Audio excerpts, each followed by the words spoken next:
Cedar Falls drowns tonight.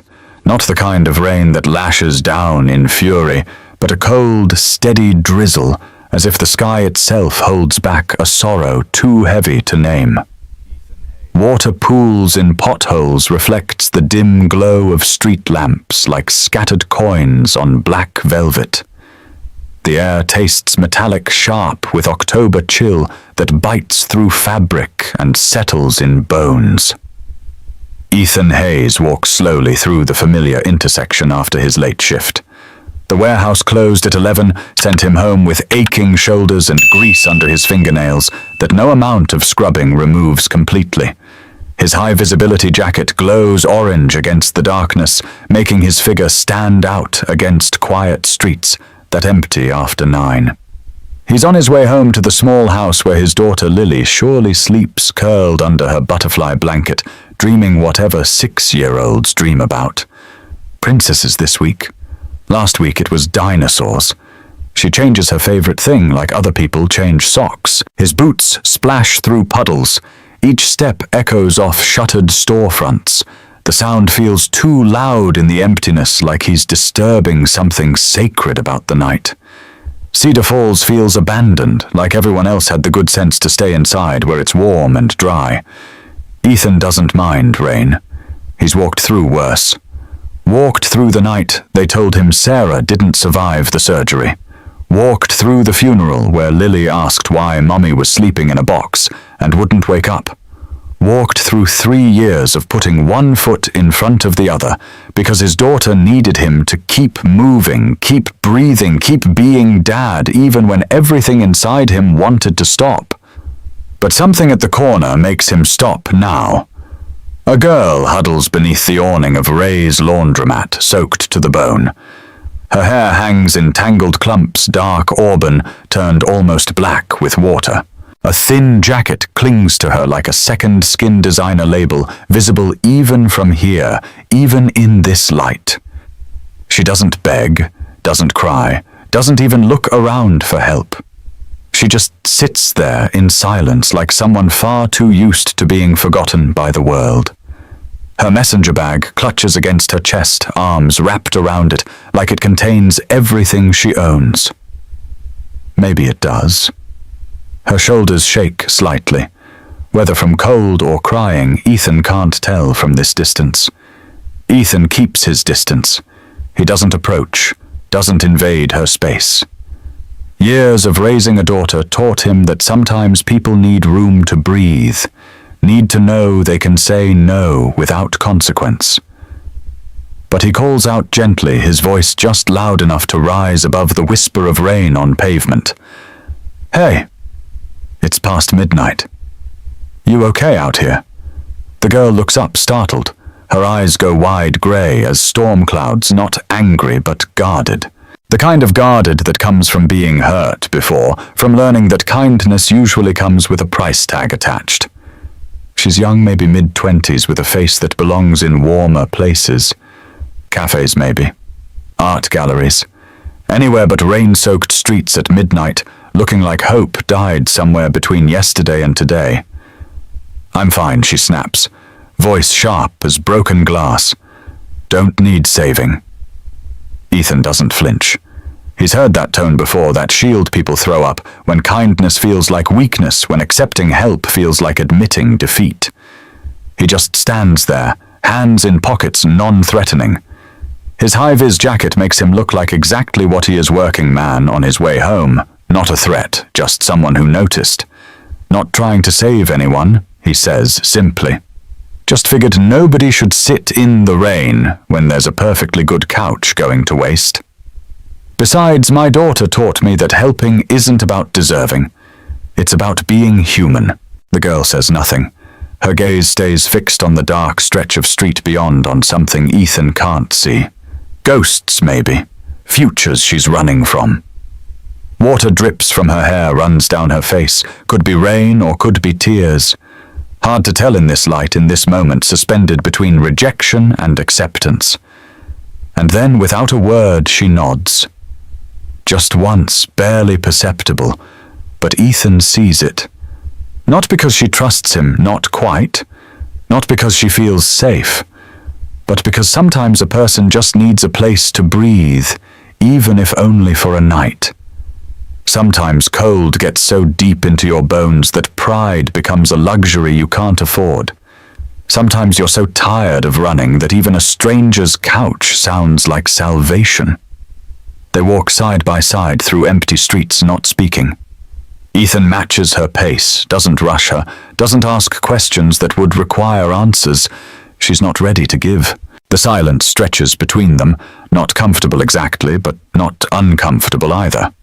Just two people walking through rain, strangers connected by circumstance and soaked jackets and the particular loneliness that only shows itself at midnight. Their footsteps sync up after half a block, an accidental rhythm in the quiet. When they reach the house, Ethan opens the door and flips the switch. The light flickers once, twice before steadying, casting the small entryway in butter-colored glow that feels warm after the cold.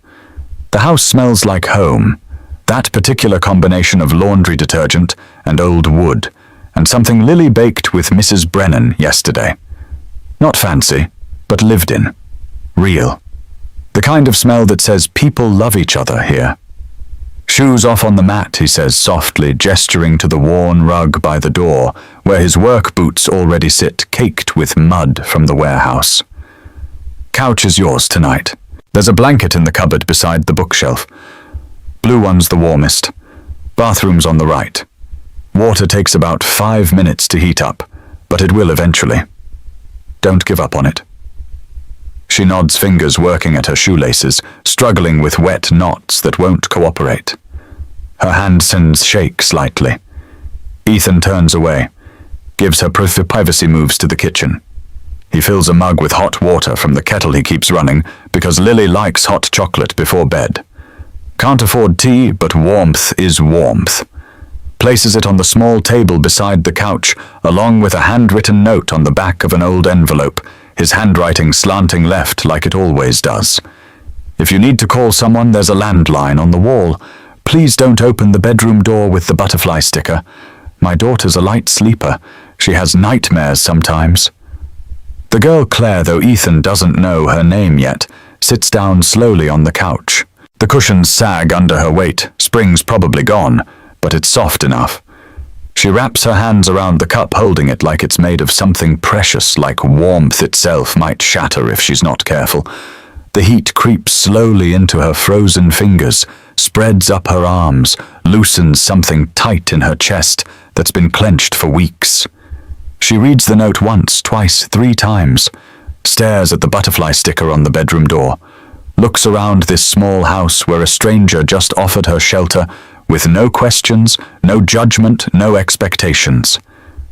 Just an open door and a cup of hot water and a note written in careful handwriting that says, "I see you. I won't hurt you. Please don't hurt mine." Sometimes kindness doesn't need to be more than that. Ethan appears in the doorway of his own bedroom wearing pajama pants and an old t-shirt that's more holes than fabric hair still damp from a quick shower. He pauses there, backlit by the lamp from his room, meets her eyes across the small space. "You need anything else?" Claire shakes her head. Her voice comes out smaller than she intends. "Thank you." "Welcome." He starts to close his door, then stops. Adds quietly, "Whatever you're running from, you're safe here tonight." "Okay. Nobody's going to hurt you. Nobody's going to ask questions you don't want to answer. Just rest." She nods, unable to speak past the lump in her throat. His door clicks shut softly, leaving her alone in the quiet house. Outside, rain continues its steady whisper against windows. But inside, everything feels still, protected. Like maybe the world can't reach her here just for a few hours. Just long enough to remember what safety feels like, to let her guard down long enough to close her eyes without wondering who might find her while she sleeps. She pulls the blue blanket around her shoulders. It smells like fabric softener and something else, something that might be hope, or might just be the particular scent of a house where someone cares about the small things, lies down on the couch that's seen better years but smells clean, like someone washes the covers regularly, like someone takes pride in what little they have. Her eyes close. For the first time in weeks, sleep comes without fighting. No dreams of Graham's hand on her wrist, no nightmares of her father's disappointed face, no panic about where she'll go tomorrow or how she'll survive another day of running. Just sleep, deep and dark and blessedly empty. Sometimes the most radical act you can commit is opening a door when every instinct says lock it, because kindness isn't about safety or logic or protecting what's yours. Kindness is saying, my warmth is your warmth. My shelter is your shelter. Come in. You don't have to deserve it. You don't have to earn it. You don't have to be anything other than cold and wet and human. That's enough.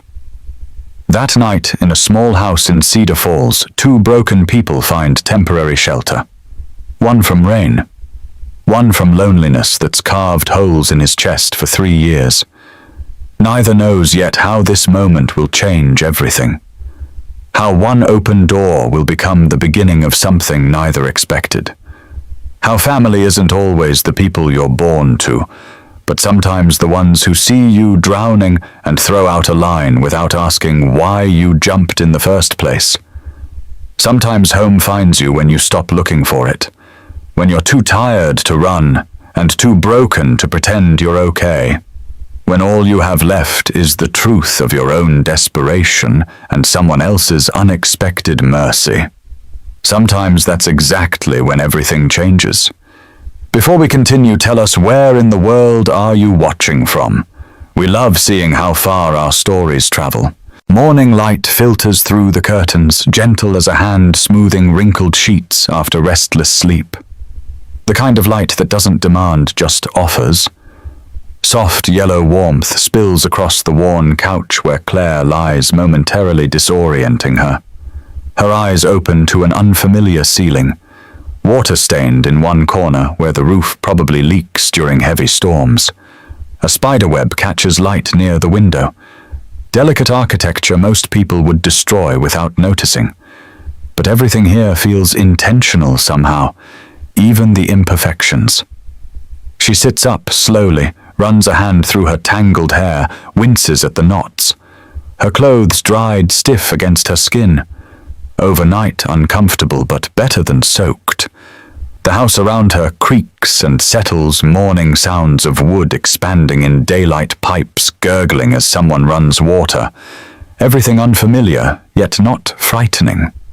Her phone died 2 days ago. She has no idea what time it is. No idea if Victor's investigators found her yet. No idea what today brings, except that she's still here, still breathing, still free for one more morning. Then a burst of laughter rings out from behind the partition wall, bright as wind chimes, unmistakably a child. Pure and unguarded, the kind of laughter that hasn't learned to be self-conscious yet. Daddy, they're burning. The eggs are on fire. The voice chimes with delight, not panic. Pure joy wrapped in disaster. We're gonna burn the whole house down. Again.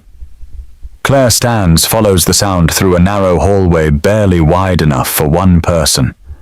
Photos line the walls, too many to count. A younger Ethan with a beautiful dark-haired woman.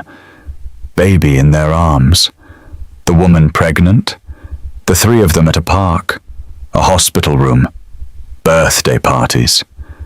Then just Ethan and the baby who gets older in each frame. The woman disappears after the hospital photo. The story written in pictures, sadder than words. The kitchen barely fits 2 people, let alone 3. But there they are. A little girl around 6 with soft blonde curls stands on a wooden chair, wielding a wooden spoon like she commands the universe itself. Her pajamas have cartoon butterflies that match the sticker on her bedroom door. One sock on, one off. A gap between her front teeth visible when she smiles, this wide, this free. Beside her stands the man from last night, Ethan, holding a frying pan at a slight distance from his body, like it might explode. His expression sits somewhere between embarrassed and patient. The look of a parent who's fought this battle 1,000 times and knows he'll lose, but fights anyway because that's what love is. Eggs sizzle and smoke in the pan definitely past their prime, veering toward charcoal. Toast in the toaster glows an alarming shade of black smoke curling up toward the ceiling. The girl spots Claire in the doorway. Her eyes go round as Moon's spoon freezing mid-stir. Then she lights up like someone just told her Christmas came early, face transforming with delight. "Are you the Rain Princess?" She bounces on her chair, almost toppling it. "Daddy said someone got stuck in the storm last night, like in my fairy tale book, where the princess gets lost in the woods and the nice family helps her." Claire laughs, can't help it. A real laugh, unforced and free surprising in how it bubbles up from somewhere she'd forgotten existed. "I suppose I am." "And who might you be? I'm Lily." The girl draws herself up to full height, which brings her maybe 4 feet tall. "I'm 6. Well, almost 7. My birthday's in spring when the butterflies come back." She points at Ethan with her spoon, sending a small shower of egg whites across the floor. "That's my daddy over there. He burns stuff a lot, but it's okay because he tries really hard." Ethan turns, his cheeks flushed from the egg mishap, and now probably embarrassment. "Morning." He clears his throat. "We're attempting breakfast, but we might need emergency services. Or at least someone who remembers what actual food looks like before it becomes charcoal." Claire glances around the kitchen. Flour dusts the counter like snow. Butter wrapper sits wadded near the sink, evidence of earlier attempts. A carton of orange juice stands open, sweating condensation rings onto the laminate. Chaos, beautiful, ordinary domestic chaos that speaks of love and effort and mornings spent together even when nothing goes right. "I'm not exactly a great cook," Claire admits, stepping forward. "But I can help clean up the wreckage." "Good enough." Ethan grins, and something in that smile makes Claire's chest tight. "In this house, as long as nothing explodes, you're qualified." The bar is very, very low. The three of them maneuver through the small space, learning each other's rhythms. Lily spreads butter on new toast, her hands quickly covered in crumbs and golden smears. She hums while she works some tune that has no recognizable melody. Just sounds, happy, nonsensical sounds that children make when they're content. Ethan attempts the eggs again this time, with Claire watching over his shoulder, instructing him to turn down the heat. Add a splash of milk. Don't scramble them so hard. Claire fumbles with pancake batter from a box, reading instructions twice, still manages to spill a bit on the floor when she tries to pour. The puddle spreads across tile white against worn linoleum. "It's okay." Lily hops down from her chair, hands Claire a napkin torn from the roll. "Daddy spills stuff all the time. One time he spilled orange juice on his work papers and cried a little bit." Her voice drops to a whisper, eyes wide with the memory. "But then we laughed because the papers had orange juice stains that looked like butterflies." Ethan catches Claire's eye over his daughter's head mouth. She remembers everything. Nothing is safe. Claire giggles, actually giggles like she's Lily's age, then realizes she's laughed more in the past 10 minutes than in the entire month before. Maybe the entire year. When was the last time she laughed at spilled pancake batter? When was the last time imperfection felt like perfection? They sit down around the small wooden table that wobbles slightly, one leg shorter than the others. Someone, probably Ethan, years ago, stuffed a folded napkin under it. The edges of the napkin are yellowed with age, torn at one corner, but it does the job. The eggs carry too much salt, making Claire's eyes water just slightly. The pancakes are burnt at the edges, black-brown and crispy, but when she takes a bite, the center is soft, almost sweet. Orange juice is probably the only perfect thing store-brand, but cold and sweet, and exactly what morning should taste like. But no one complains. Ethan chews thoughtfully, then says with mock seriousness, head tilted like he's considering deeply, think this might be the best breakfast all week. Claire raises an eyebrow. It's only Tuesday. Ethan winks at her, and something in that gesture makes her forget to breathe for a second. Exactly. The rest of the week doesn't stand a chance. We've peaked. It's all downhill from here. Lily nods solemnly, face perfectly serious, like this is the most obvious truth in the world, like burnt pancakes being the best thing ever makes perfect logical sense in her universe. She takes another huge bite syrup running down her chin, getting on her pajamas. Doesn't notice or doesn't care. Claire watches them banter and tease and love each other through small gestures. The way Ethan wipes syrup from Lily's chin without thinking his thumb gentle. The way Lily kicks her feet under the table, content making her own little rhythm. The way they exist together in comfortable silence between words, no pressure to fill every moment with conversation. They've learned each other. They're fluent in each other's language of love. Understanding dawns slowly warm as morning sun through those curtains. Family isn't the place you're born into. It's not the house with your last name on the mailbox, or the people who share your DNA, or the ones who have legal claim to you. Family is the place where someone pulls out a chair for you at the table, even when you bring nothing but rain-soaked shoulders and a past you can't explain. Where burnt toast tastes like belonging because someone made it for you, tried for you, cared enough to burn it trying. Where a 6-year-old hands you a napkin and says everyone spills things and means it's okay to be imperfect here. Family is where you're seen, where you're heard, where someone makes space for you even when there's barely enough room for the people already there. Where love isn't about perfection. It's about showing up, trying, choosing each other every morning even when the eggs burn and the pancakes stick and nothing goes according to plan. After breakfast, Claire helps wash dishes while Ethan dries. Lily plays with blocks in the living room, building elaborate structures that defy physics and gravity and probably several laws of engineering. Her tongue pokes out in concentration, exactly like her father's does when he's focusing. On the refrigerator held by alphabet magnets that are missing half the letters, Claire sees photographs. Ethan younger, maybe 30, with a beautiful woman with dark hair and kind eyes that crinkle when she smiles. Between them, baby Lily, maybe 6 months old, chubby and grinning toothlessly.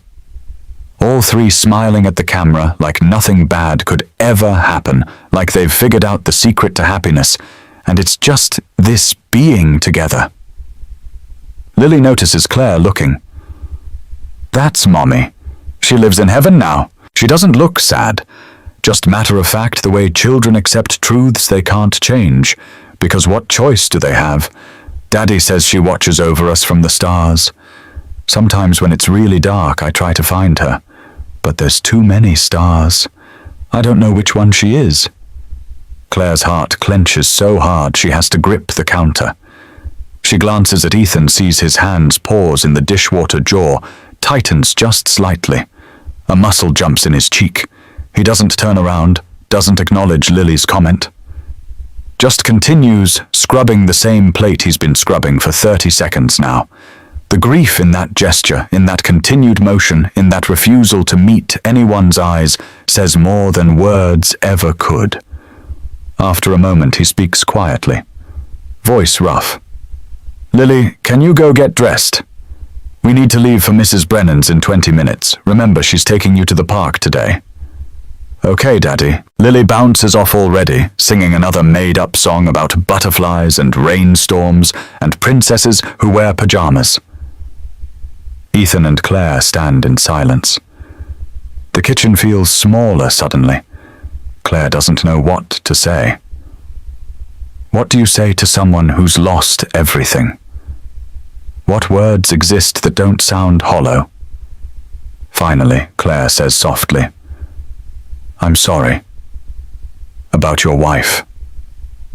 Ethan nods, still doesn't meet her eyes. 3 years ago. Car accident. Black ice came out of nowhere. You never see it until you're spinning. The car hit the tree on her side. Passenger side. He stops, swallows hard. I remember the sound, metal crushing, glass exploding. Sarah gasping once, then nothing. His hands grip the edge of the sink knuckles white. I walked away with bruises. Bruises. She didn't even make it to the hospital, gone before the ambulance arrived. And I couldn't. His voice breaks. I was right there, and I couldn't save her. How old was Lily 3? Just turned 3 2 weeks before. She doesn't remember much now. Sometimes she looks at pictures like they're strangers, like Sarah's just some woman who used to be in our house. That's the hardest part. Watching her forget. Claire doesn't know what to say to that. There are no words for watching your child forget their mother. No comfort that doesn't sound cheap. So she just stands beside him, present, witnessing his pain, without trying to fix it, because some things can't be fixed, only carried. After a moment, Ethan clears his throat, visibly, pulling himself together. Changes the subject with effort that shows in his voice. I know the owner of Ray's Laundromat on Oak Street. They're short-staffed right now.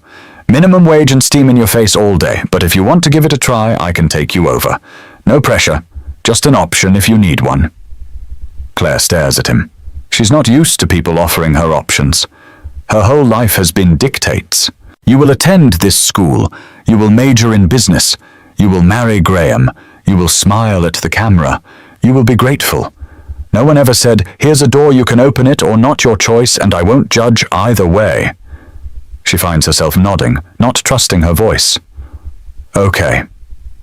Ethan finally looks at her. Really looks. What's your name? I realize I never asked. Didn't seem right to ask last night when you were so lost. Claire supplies. I was lost. Are you still? She considers the question. Looks at this kitchen with its flour-dusted counters. At Lily singing in the other room. At Ethan with grief in his eyes, but kindness too. Always kindness. Am I still lost if I'm starting to think I might have been found? Ethan smiles, small but real. Philosophical for this early. I'm Ethan. Ethan Hayes. Claire. She almost adds the last name, stops herself at the last second. Just Claire. Well, just Claire. Welcome to Cedar Falls. It's not much, but it's home. 15 minutes later, Lily appears in a mismatched outfit that could only have been chosen by a 6-year-old. Tutu over jeans, rain boots even though the sun's out now. Butterfly wings she insists are necessary. Ethan doesn't even blink at the combination clearly used to his daughter's fashion choices. Claire finds this endearing somehow, that he lets her be herself, lets her wear tutus with jeans if that's what makes her happy.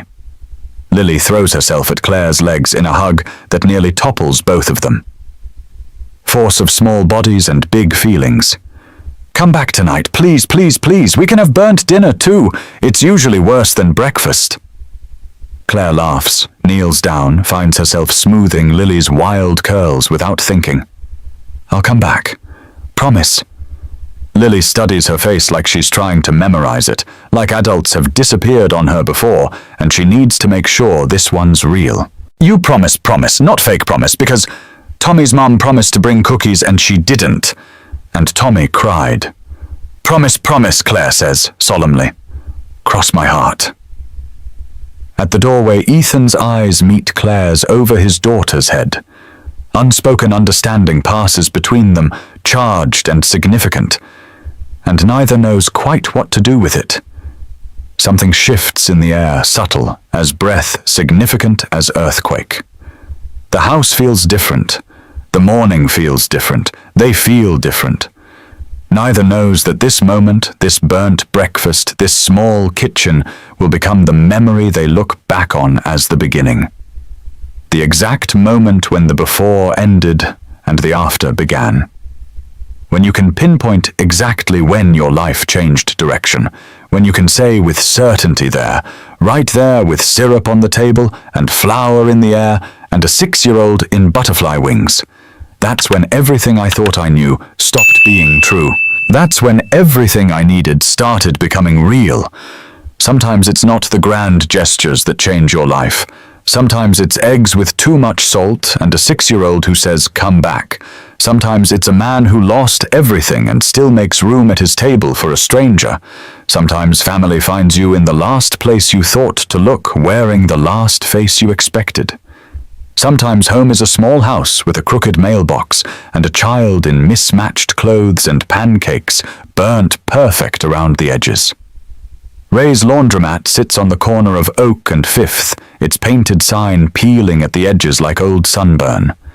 Windows fog with steam that never fully clears condensation running down glass in rivers.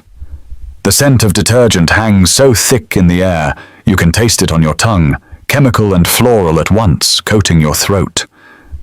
Industrial washers line one wall, their doors open like hungry mouths waiting to be fed.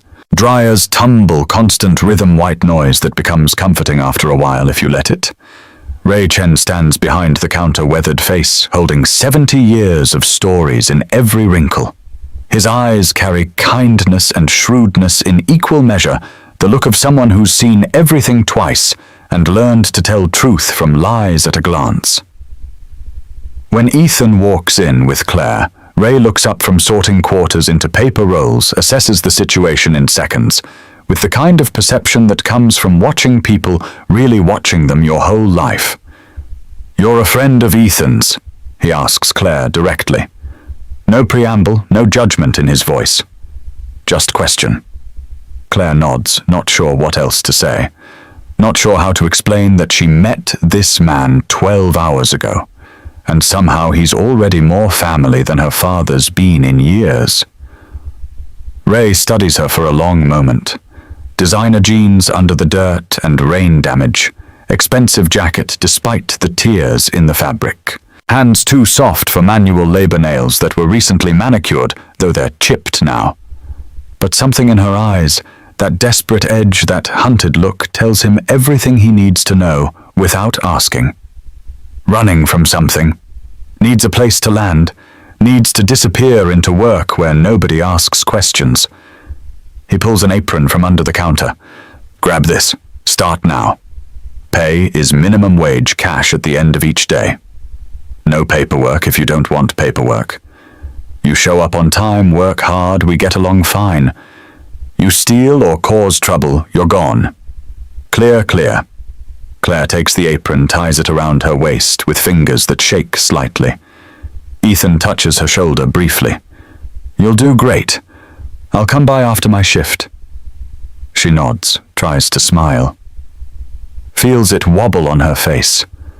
After he leaves, the space feels bigger somehow, emptier. Claire realizes she's been using Ethan as a shield without meaning to, standing in his shadow where she felt safer. Now it's just her and this weathered man and the endless machines and the work she's never done before. Ray shows her the basics. How to sort lights from darks. How to measure detergent, not too much, or bubbles overflow and you spend an hour mopping floors. How to fold the endless stream of towels and uniforms and sheets that constitute their daily work. Nothing complicated. Nothing that requires a business degree or corporate training or her father's connections, just labor, honest and endless. The first hour passes in a blur. Claire's hands soft from years of lotion and manicures, and having other people do physical work for her quickly turn red from hot water and rough fabric. By noon, her back aches in muscles she didn't know existed, protesting movements she's never asked of her body before. By 2, her fingers feel raw skin cracking around the nails, calluses trying to form but not fast enough. By 4, she wants to cry, but won't let herself because Ray is watching, and she refuses to be that girl who gives up, refuses to prove her father right, that she can't survive outside his protection. She thinks about her apartment in Minneapolis, the one with heated floors that turned on automatically, no thought required. The woman named Maria, who came twice a week to clean, who Claire barely spoke to, beyond hello and thank you, who she tipped well at Christmas, like that made up for not knowing her last name.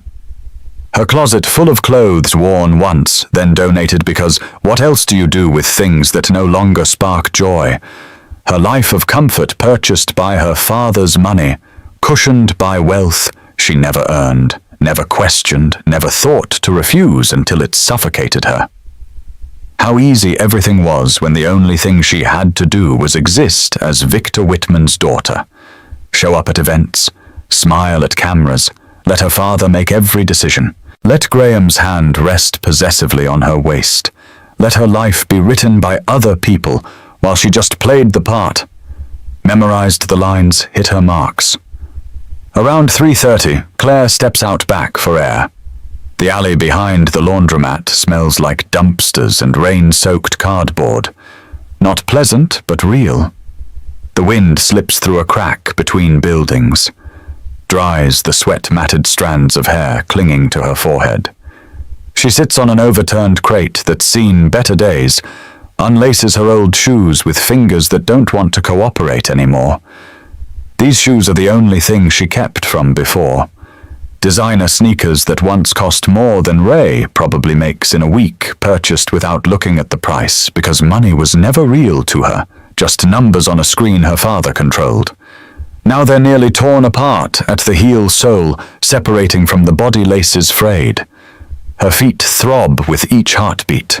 A blister has risen angry and red on her big toe, already popped raw and weeping. She wants to give up. Not because she's weak, but because for the first time in her life, she's truly standing on her own 2 feet.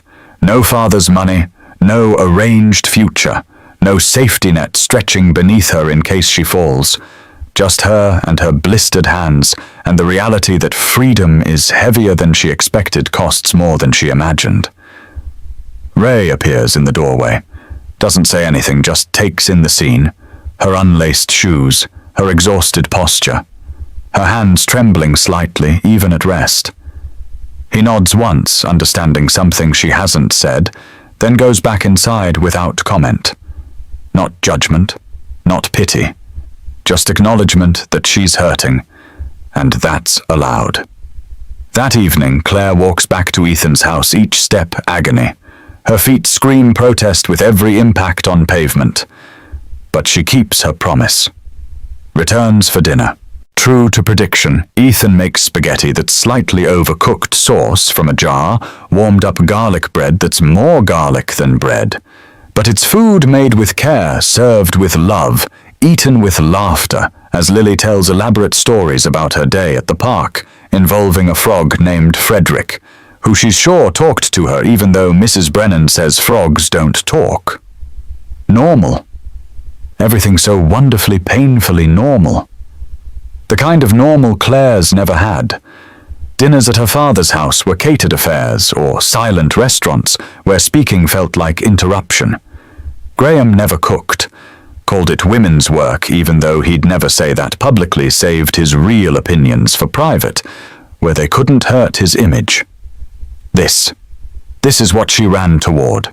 This spaghetti that's too soft and garlic bread that's too garlicky and a child who insists frogs can talk if you listen right.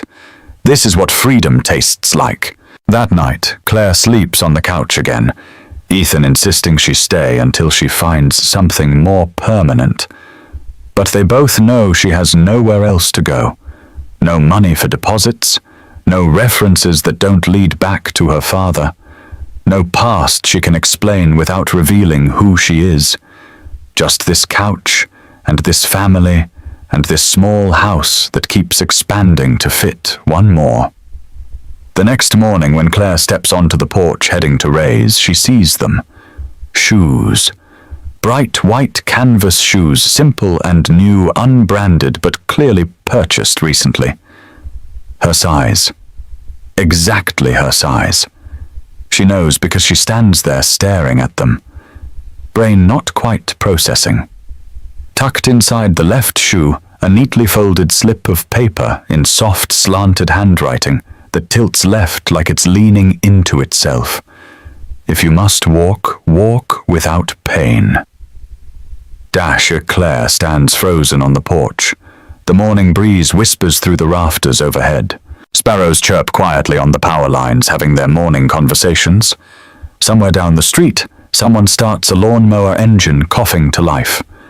A car passes. Dog barks. Ordinary Tuesday morning sounds. Nothing remarkable happens.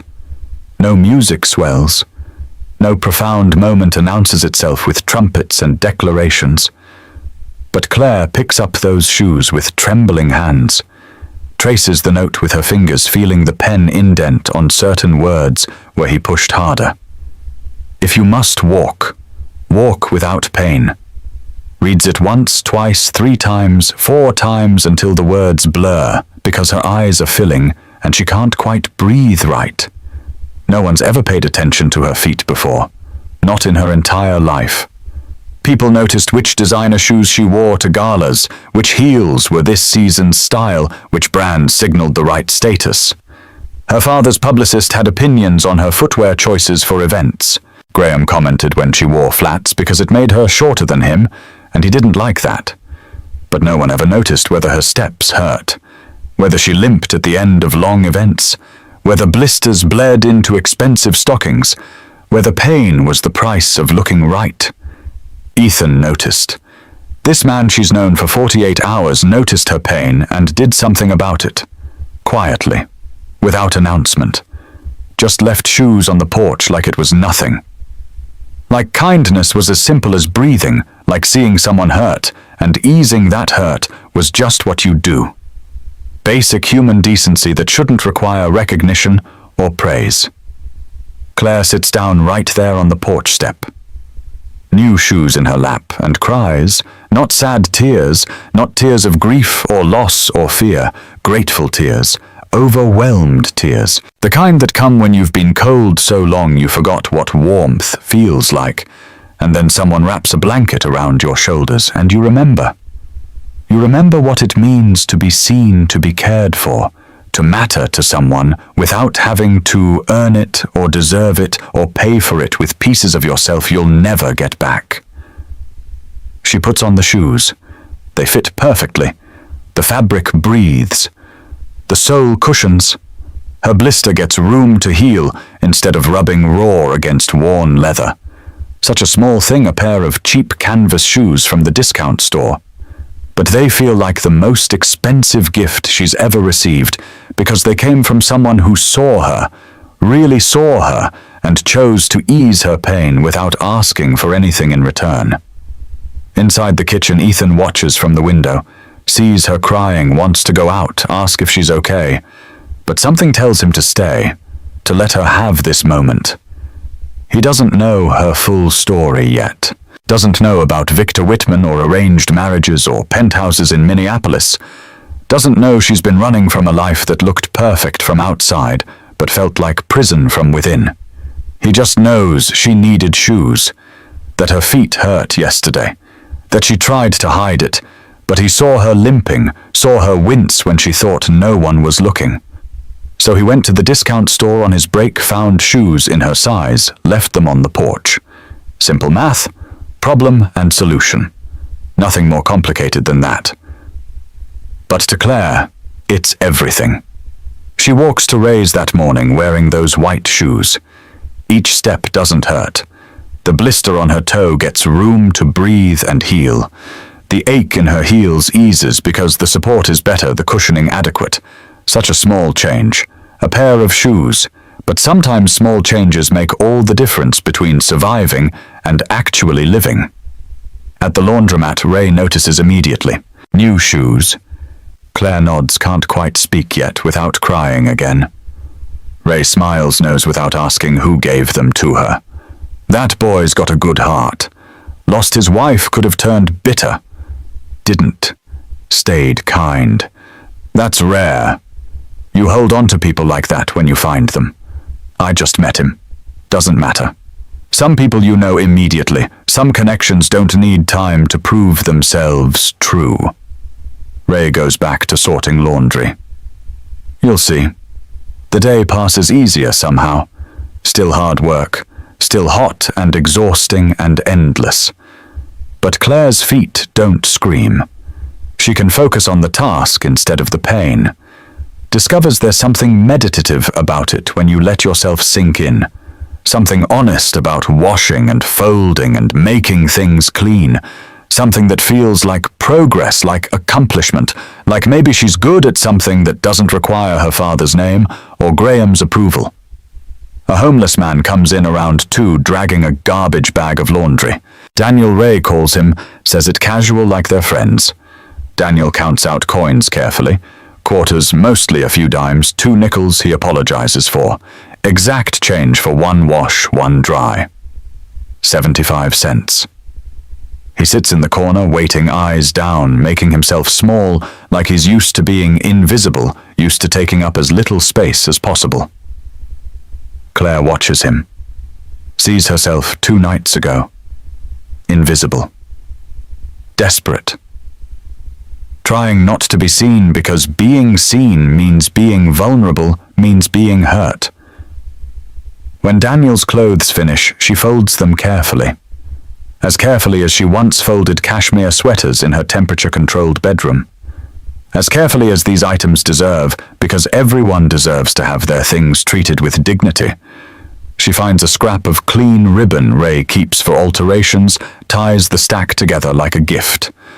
The man looks surprised when she hands them back neat stacks instead of wrinkled pile pulled from the dryer and shoved in the bag. His eyes fill with something that might be tears or might just be recognition that someone saw him as human. "Thank you," he says quietly. Voice rough from disuse. Claire smiles. "Thank you," she says back, meaning it. Meaning thank you for letting me help. Thank you for reminding me that everyone's fighting something. Thank you for being kind when I'm sure people aren't kind to you. Later, Ray pulls her aside. "You didn't have to do that. The ribbon, the folding. I know, but you did anyway." Claire shrugs. "Someone gave me shoes today. I'm just passing it forward." Ray chuckles, shakes his head. "You're gonna fit right in here, girl." That night, walking home in shoes that don't hurt, Claire thinks about gifts. Growing up, her father gave her everything.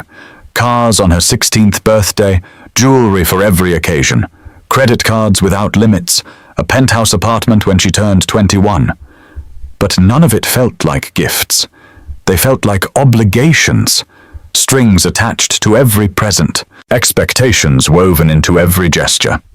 Love measured in dollar signs, affection calculated by expense, worth determined by price tags.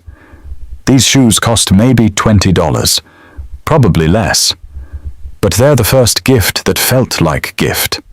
No strings, no expectations, just someone seeing pain and choosing to ease it. Just kindness for kindness's sake. Just someone saying without words, "I see you hurting. Let me help. You don't have to earn this. You don't have to pay me back. Just accept it and walk easier." And sometimes that's worth more than all the designer shoes in all the closets in all the penthouses combined. Sometimes the most valuable things can't be purchased with credit cards or measured in dollars. Sometimes they're just white canvas shoes and a note that says, "If you must walk, walk without pain." Sometimes the greatest gift is someone seeing your invisible suffering and making it visible, acknowledged, cared for.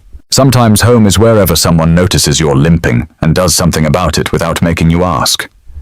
2 weeks pass in a rhythm that begins to feel like normal, like routine.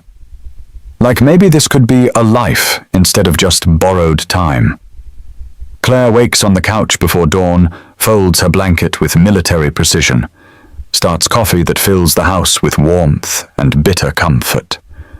Together they tackle breakfast, burning less frequently, now developing a choreography in the small kitchen where they've learned each other's movements. She walks to Ray's wearing the white canvas shoes that no longer look new but feel like home. Works until 5, hands growing calloused instead of raw, back growing stronger instead of just aching. Returns to find Lily doing homework at the table, tongue poking out in concentration exactly like Ethan's does, making the connection between them visible even though they share no blood. Lily draws constantly. Pictures cover the refrigerator, now held by alphabet magnets and memories. 3 stick figures appear in most drawings, tall one labelled Daddy, small one labelled Me, medium, one labelled Miss Claire. All holding hands under a sun that always smiles. Hearts float between them like balloons. In one picture they're at a park, in another they're at the breakfast table. In every single one they're together. Claire finds herself in these pictures, in this routine, in this life she never planned. Finds herself thinking less about Minneapolis, about the penthouse sitting empty, about the life she left behind like shed skin. That girl who wore designer clothes and attended charity galas and smiled for cameras feels like a stranger now, someone she used to know but can't quite remember being. Then she notices Ethan's exhaustion deepening like bruises under his eyes. The shadows grow darker. His hands shake slightly when he pours morning coffee liquid sloshing against ceramic. One day she finds him asleep, standing up at the counter, body swaying on his feet, eyes closed, still holding a spatula, like his brain forgot to tell his hands to stop working. She touches his shoulder gently, and he startles awake, disoriented, apologizes like being tired is something shameful, something to hide. "I'm fine," he insists, but his voice tells another story. "When did you last sleep?" "Few hours. I'm fine." But he's not fine. She sees it in the way he moves, careful and slow, like his body might give out. Sees it in the way he forgets what he's saying mid-sentence. Sees it in the tremor in his hands that wasn't there 2 weeks ago. She asks Ray about it while sorting towels, whites with whites, colors with colors, methodical and meditative. Ray stops folding, leans against the counter. That boy works himself to bone. Warehouse 7 to 3 every day, then deliveries 10 at night until 2 in the morning. Sleeps maybe 3 hours if he's lucky. Been doing it since Sarah died. 3 years of burning himself out. Pride won't let him ask for help. Stubbornness won't let him admit he's drowning. Claire frowns. What deliveries? Laundry service. Small businesses, nursing homes, anyone who needs clean linens delivered overnight when nobody wants to do it. I pay him extra for it, but not enough. Not for what it costs him. Not for what he sacrifices. Why doesn't he hire someone? Can't afford to. Barely makes enough to cover bills as it is. House needs repairs. Lily needs things kids need. He chooses her over sleep every time. Ray's voice goes soft with something like admiration, something like concern. He's a good father. Maybe too good. Forgets to take care of himself. That evening, Claire waits on Ethan's porch until 10. Moths circle the porch light, casting dancing shadows. Night air carries the scent of someone's barbecue. Someone's normal evening while Ethan prepares for another shift when his body needs rest. When he emerges carrying keys and looking dead on his feet, she stands from the step where she's been sitting. "I'm coming with you." Ethan stops mid-step. "You don't have to do that." "I want to." She crosses her arms, stance firm. "I want to see how you work. At the very least, I don't want to always be the one being helped. Let me help for once." He studies her face in the yellow porch light, sees she won't back down, sees something in her eyes that reminds him of Sarah, who also refused to take no for an answer. Nods once, slowly. "Okay." But it's boring work. Long drives, heavy bags, nobody talks much. "I can handle boring." The truck rumbles through quiet streets, street lights stretching like golden threads across darkness. The cab smells like old coffee and laundry detergent and years of hard work. Radio plays something low country music that Ethan hums along to without seeming to notice.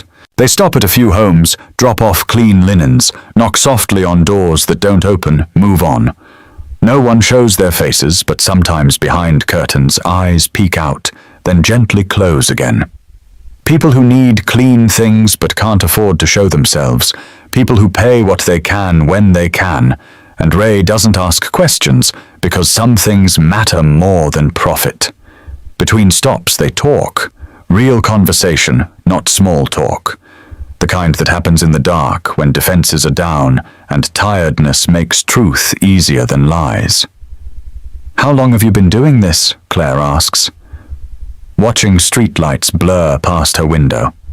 "Since Sarah died. 3 years and 2 months. He pauses. 3 years, 2 months, and 5 days if we're counting. Sometimes I count. Tell me about her, if you want." Ethan's hands tighten on the steering wheel, knuckles going white. Then slowly he starts talking. "We were high school sweethearts.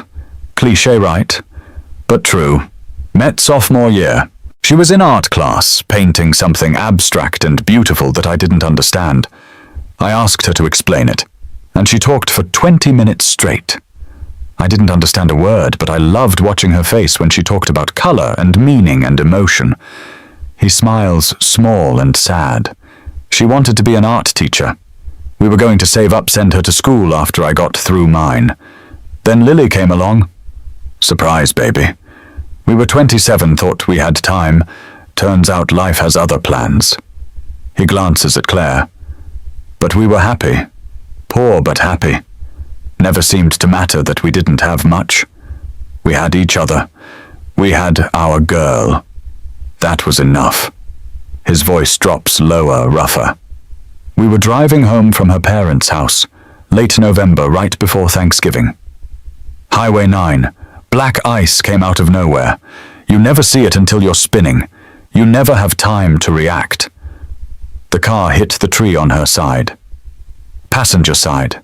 He stops, swallows hard. I remember the sound. Metal crushing, glass exploding. This screaming sound that I realized later was me, not her. Sarah gasped once, just once, then nothing. Her eyes were open, but she wasn't there anymore. Gone before she could be scared. Gone before I could tell her I loved her one more time. Gone before Lily woke up screaming in the back seat. Claire's hand moves across the seat, finds his on the steering wheel. Doesn't speak. What words exist for this? What comfort holds weight against that kind of loss? So she just touches him. Brief. Warm. Says nothing because sometimes silence is the only honest response to grief this deep. After a long moment, Ethan's fingers curl around hers. Just for a second. Just long enough for her to feel his pulse in his palm, rapid and alive, despite the death he's describing. Then he pulls away gently, needs both hands to drive, needs distance to finish the story. I walked away with bruises. Bruises. Some cuts on my face from the glass. Lily had a broken arm. That was it. Sarah took the impact, took all of it, died protecting us without even knowing she was doing it. His eyes fill, but don't spill. I couldn't breathe for a year, couldn't think. Mrs. Brennan took Lily most days because I couldn't function, couldn't remember to feed her, couldn't remember to talk, just sat and stared and wondered why I got to keep breathing when Sarah didn't. How did you get through it, Lily? He says it simply. One day she climbed into my lap and said, "Daddy, you're scaring me." And I realized I had a choice. Die with Sarah or live for Lily. So I chose Lily, get up every morning, go to work, come home, repeat. Eventually breathing hurt less. Eventually I could think about Sarah without wanting to scream. Eventually I could look at Lily without seeing Sarah's eyes and breaking apart. Claire's throat tightens. Lily doesn't remember her face anymore, does she? No. She looks at pictures like they're strangers. Sometimes she makes up stories about Sarah, things that couldn't have happened, and I don't correct her because, what does it matter? At least she's trying to remember something. That's what you're terrified of, that she'll forget completely. Ethan nods. Every day Sarah gets a little more distant. Every day Lily knows her less. One day she'll just be a name, just a woman who died, not a person who loved her, Not a mother who sang her to sleep every night. Just history. She won't forget the important parts. Claire squeezes his hand again. She knows love. She knows you loved Sarah. She knows Sarah loved her. That's what matters. Not faces or specific memories, the feeling underneath. You've taught her that. Ethan glances at her, something shifting in his expression. You sound like you've lost someone. My mother. Cancer when I was 15. Claire's turned to stare out the window. She was sick for 2 years. Lung cancer even though she never smoked. Just bad luck. Bad genetics. Bad everything. By the end, she didn't look like herself, but I remember how she made me feel. Safe. Seen. Loved. I don't remember the last words she said. Can't picture her face without looking at photos anymore. But I remember the feeling of being her daughter. That's what Lily has with Sarah, yeah. That's what she has. They drive in silence for a while, both processing, both carrying their grief like passengers in the back seat that never quite leave. At house number 7, Claire insists on taking the delivery. I can do this one. It's light. Ethan hesitates. Be careful of the dog. They usually keep it chained, but check first. I will. She takes the bag, steps out of the truck into cool night air. The house stretches dark, no lights on curtains drawn.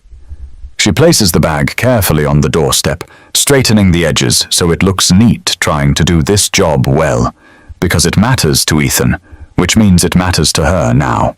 About to turn around when a loud bark explodes from the backyard. A large, shaggy dog charges toward her from behind the fence, and she sees too late that the gate swings open, unlatched, banging against its post in the wind. Panic seizes her. The animal rushes closer, massive and loud, and all teeth and fury. She stumbles over the edge of the curb. Her ankle, twisting sharply, sends her crashing hard to the ground. Her hand scrapes against rough cement skin, tears open like paper blood wells, immediately hot and shocking. Pain shoots up her leg, white hot, and immediate stealing breath from her lungs. Back up. Ethan's voice thunders behind her. She's never heard him shout. Didn't know he could sound that commanding, that terrifying in his authority.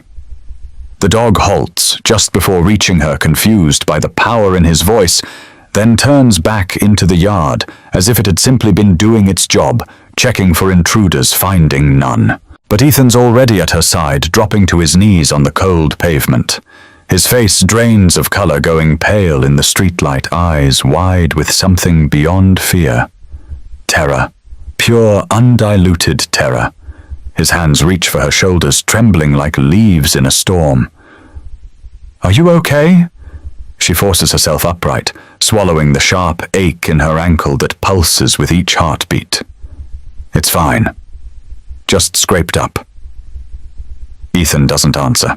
He looks at her, then bows his head, presses both hands to his forehead like he's trying to hold his skull together.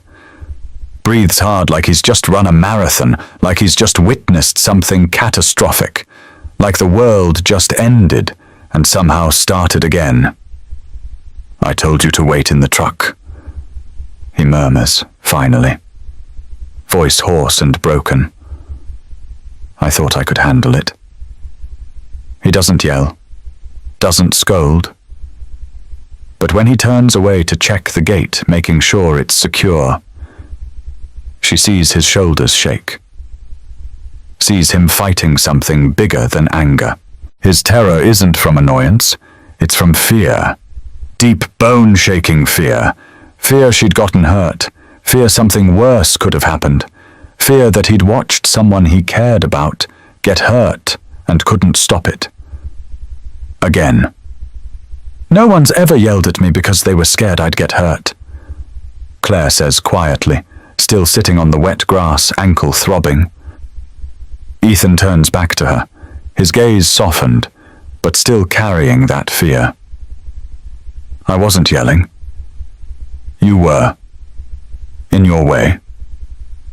He kneels again, helps her stand, supports her weight against his side. She can feel him shaking. "Let's get you to the truck." Back in the cab, he pulls out a small first aid kit from the glove compartment, hand still trembling as he opens it. Cleans her scraped palm with gentle precision, antiseptic stinging, but his touch so careful, she barely feels it. His fingers are tender on her skin, treating her like she's made of something breakable and precious, something that might shatter if he's not careful enough. "Why does it matter so much?" she asks quietly, watching his face in the dim overhead light. "I'm just some girl you let sleep on your couch. A stranger." Ethan pauses, meets her eyes. "You're not just some girl. Not anymore. You're Lily's friend. You're part of our routine now. Part of our family. You're someone I—" He stops, voice breaking. "Someone I care about. And I can't lose anyone else. Not like that. Not watching it happen and being unable to stop it. Not again." The weight of those words settles between them, heavy and significant. Sarah. He's still haunted by the accident, by being unable to save his wife, by watching her die, and being powerless to change it. Still carries that guilt like stones in his pockets, like chains around his ankles, dragging him down every single day. "You didn't lose me," Claire whispers. "I'm right here. This time." "What, this time you're okay? But what about next time? What if next time the dog doesn't stop? What if next time I'm not fast enough? What if—" She cuts him off by taking his face in her hands, forcing him to look at her. "You can't live like that. You can't carry every possible disaster around with you. Sarah's death wasn't your fault, and what happened tonight wasn't your fault either. I made a choice. I'm okay. But you might not have been. But I am." They stare at each other in the truck cab, inches apart, breathing the same air. Something shifts again, deeper this time. Not just attraction. Recognition. The understanding that they're both carrying grief. Both terrified of loss. Both pretending to be stronger than they feel. They finish the route in loaded silence. Not uncomfortable, but charged with everything unsaid. Back at the house, Mrs. Brennan has Lily for the night, as usual, house empty and quiet. Ethan helps Claire inside, makes her sit on the couch, props her ankle up with pillows that smell like fabric softener and home, brings ice wrapped in a dish towel printed with faded sunflowers. "You don't have to fuss," Claire protests. "Yes, I do." "Why? Because—" He sits beside her, exhaustion written in every line of his body. "Because when I saw you fall, when I saw that dog charging for a second, I was back in that car, back watching someone I care about get hurt, and being too slow, too far, too useless. And I can't." His voice breaks completely this time. "I can't do that again. I can't survive that again." Claire's hand finds his in the dim living room. "You won't have to. I'm careful. Usually. Usually isn't good enough. It'll have to be. Because I'm not going to stop living because you're scared of losing me." The words land hard. Ethan looks at her, really looks, and sees her strength. Sees that she's not some fragile thing to be protected. She's survived her own disasters, made her own escapes, built her own courage. She doesn't need a savior, just someone who sees her clearly and chooses to stay anyway. "Okay," he says finally. "But next time, wear better shoes for dog encounters." She laughs despite everything. "These are the only shoes I have. You gave them to me, remember? Then we'll get you boots. Steel-toed, military grade." They sit in the quiet house, her ankle elevated, his hand in hers, both shaken, and both realizing that somewhere between burnt pancakes and night deliveries, between laundromat work and shared silences, they've become something to each other. Not just stranger and host. Not just friends. Something undefined and terrifying and more real than either expected. Love doesn't arrive with trumpets and declarations. It shows up quietly in midnight kitchens, in scraped knees and gentle hands, in the way someone's fear for you feels like coming home. It creeps in through small moments until one day you realize you can't imagine life without that person in it. Until the thought of them getting hurt makes your heart stop. Until their pain becomes your pain and their joy becomes your joy. And somewhere along the way they stopped being separate from you and started being essential. That night, Ethan lets Claire sleep on the couch, her ankle wrapped and elevated. He sits in the armchair across from her, refusing to go to his room, needing to stay where he can see her breathing, where he can make sure she's okay, where he can keep watch, like that might protect her from every danger the world holds. She wakes once around 3 a.m., finds him still there, head tilted back, mouth slightly open, finally sleeping, sitting up because he couldn't make himself leave. She pulls the blanket higher, lets him sleep, doesn't wake him to tell him to go to bed. Just watches him in the dim light and thinks about this man who cares so much it terrifies him.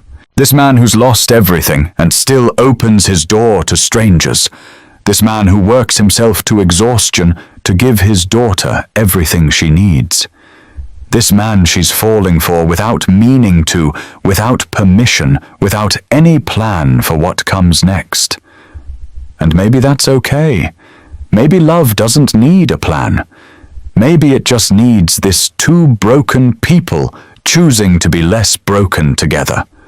Two terrified people choosing to be brave anyway. Two strangers who stopped being strangers somewhere between the first night and tonight, between the first cup of hot water, and this moment where everything feels different, feels significant, feels like standing at the edge of something they can't take back once they step forward. Maybe that's enough. Maybe that's everything. 3 weeks pass since that rainy night that changed everything. Claire's routine solidifies into something that feels like life instead of borrowed time. She wakes before Ethan. Most mornings now folds her blanket with precision. Starts coffee that fills the house with warmth. Together they tackle breakfast, burning less frequently, learning each other's rhythms in the small kitchen. Toast only slightly blackened. Eggs almost right. Small victories that feel like large ones. She walks to Ray's wearing the white canvas shoes that no longer look new, fabric-stained, and wearing thin in places. But they fit her life now. Works until 5, hands no longer blistering but calloused back, no longer aching but strong. Returns to find Lily doing homework at the table, tongue poking out in concentration, drawing pictures in the margins of her math worksheets. Lily draws constantly. More pictures appear on the refrigerator each week. 3 stick figures in most, Daddy tall and strong. Me small with yellow hair, Miss Claire in the middle holding both their hands. All under a sun that always smiles. Hearts floating everywhere. In one picture they're at a park with swings. In another they're eating breakfast smoke rising from toast. In every single one they're together. Family, without saying the word.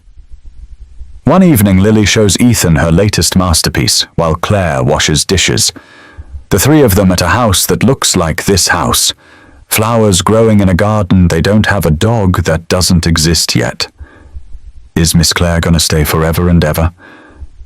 Ethan kneels to her level, choosing words carefully like walking through a minefield where any wrong step might explode. I don't know, Lilybug. Sometimes people stay. Sometimes they don't. Sometimes things change even when we don't want them to. But I want her to stay. Lily insists, bottom lip trembling. I know. Me too. The admission slips out before he can stop it. Lily studies his face with that uncanny perception children have, seeing through adult walls like they're made of glass. You love her, don't you, Daddy? Ethan's breath catches. Wasn't expecting that question. Isn't ready to answer it. Where'd you get that idea, sweetheart? I see how you look at her. Like how you looked at Mommy in pictures. But different, too. Like she makes your sad face into happy sad face. Happy sad, the perfect description for what he feels. Grief and joy tangled together. The guilt of moving forward mixed with the relief of feeling alive again. Ethan pulls his daughter close, breathes in her shampoo scent. Yeah, maybe I do. But it's complicated. Why? Lily pulls back, face scrunched in confusion.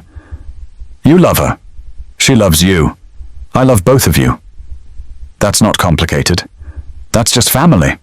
Adults make things complicated, sweetheart. That's silly.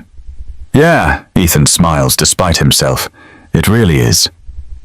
At Ray's, Claire masters the rhythm of washing and folding.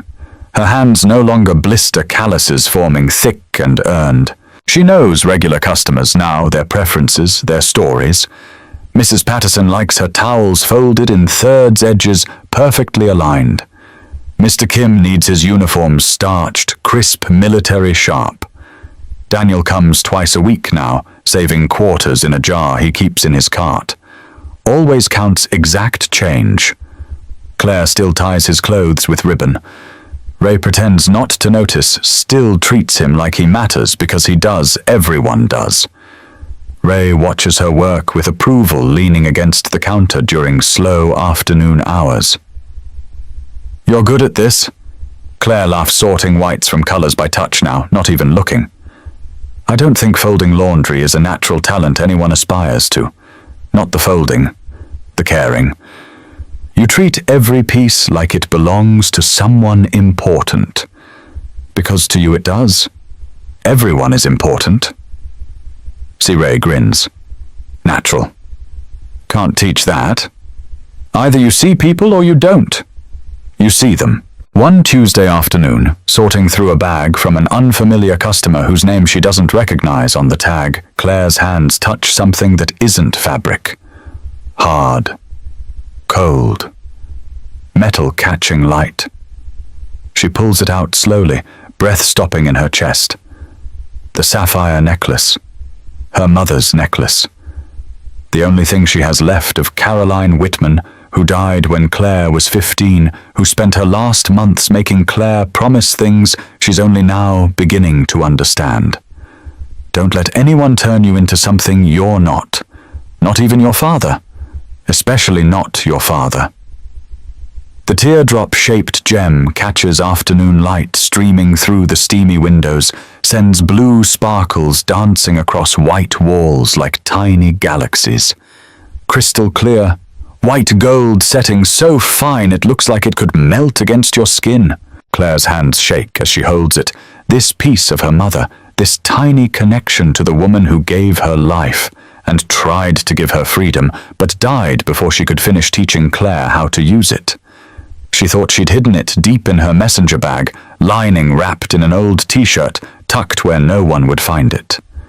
But somehow it ended up here in this laundry bag. Must have fallen out when she was sorting her own clothes yesterday, mixing her life with the work until she couldn't tell where one ended and the other began. That.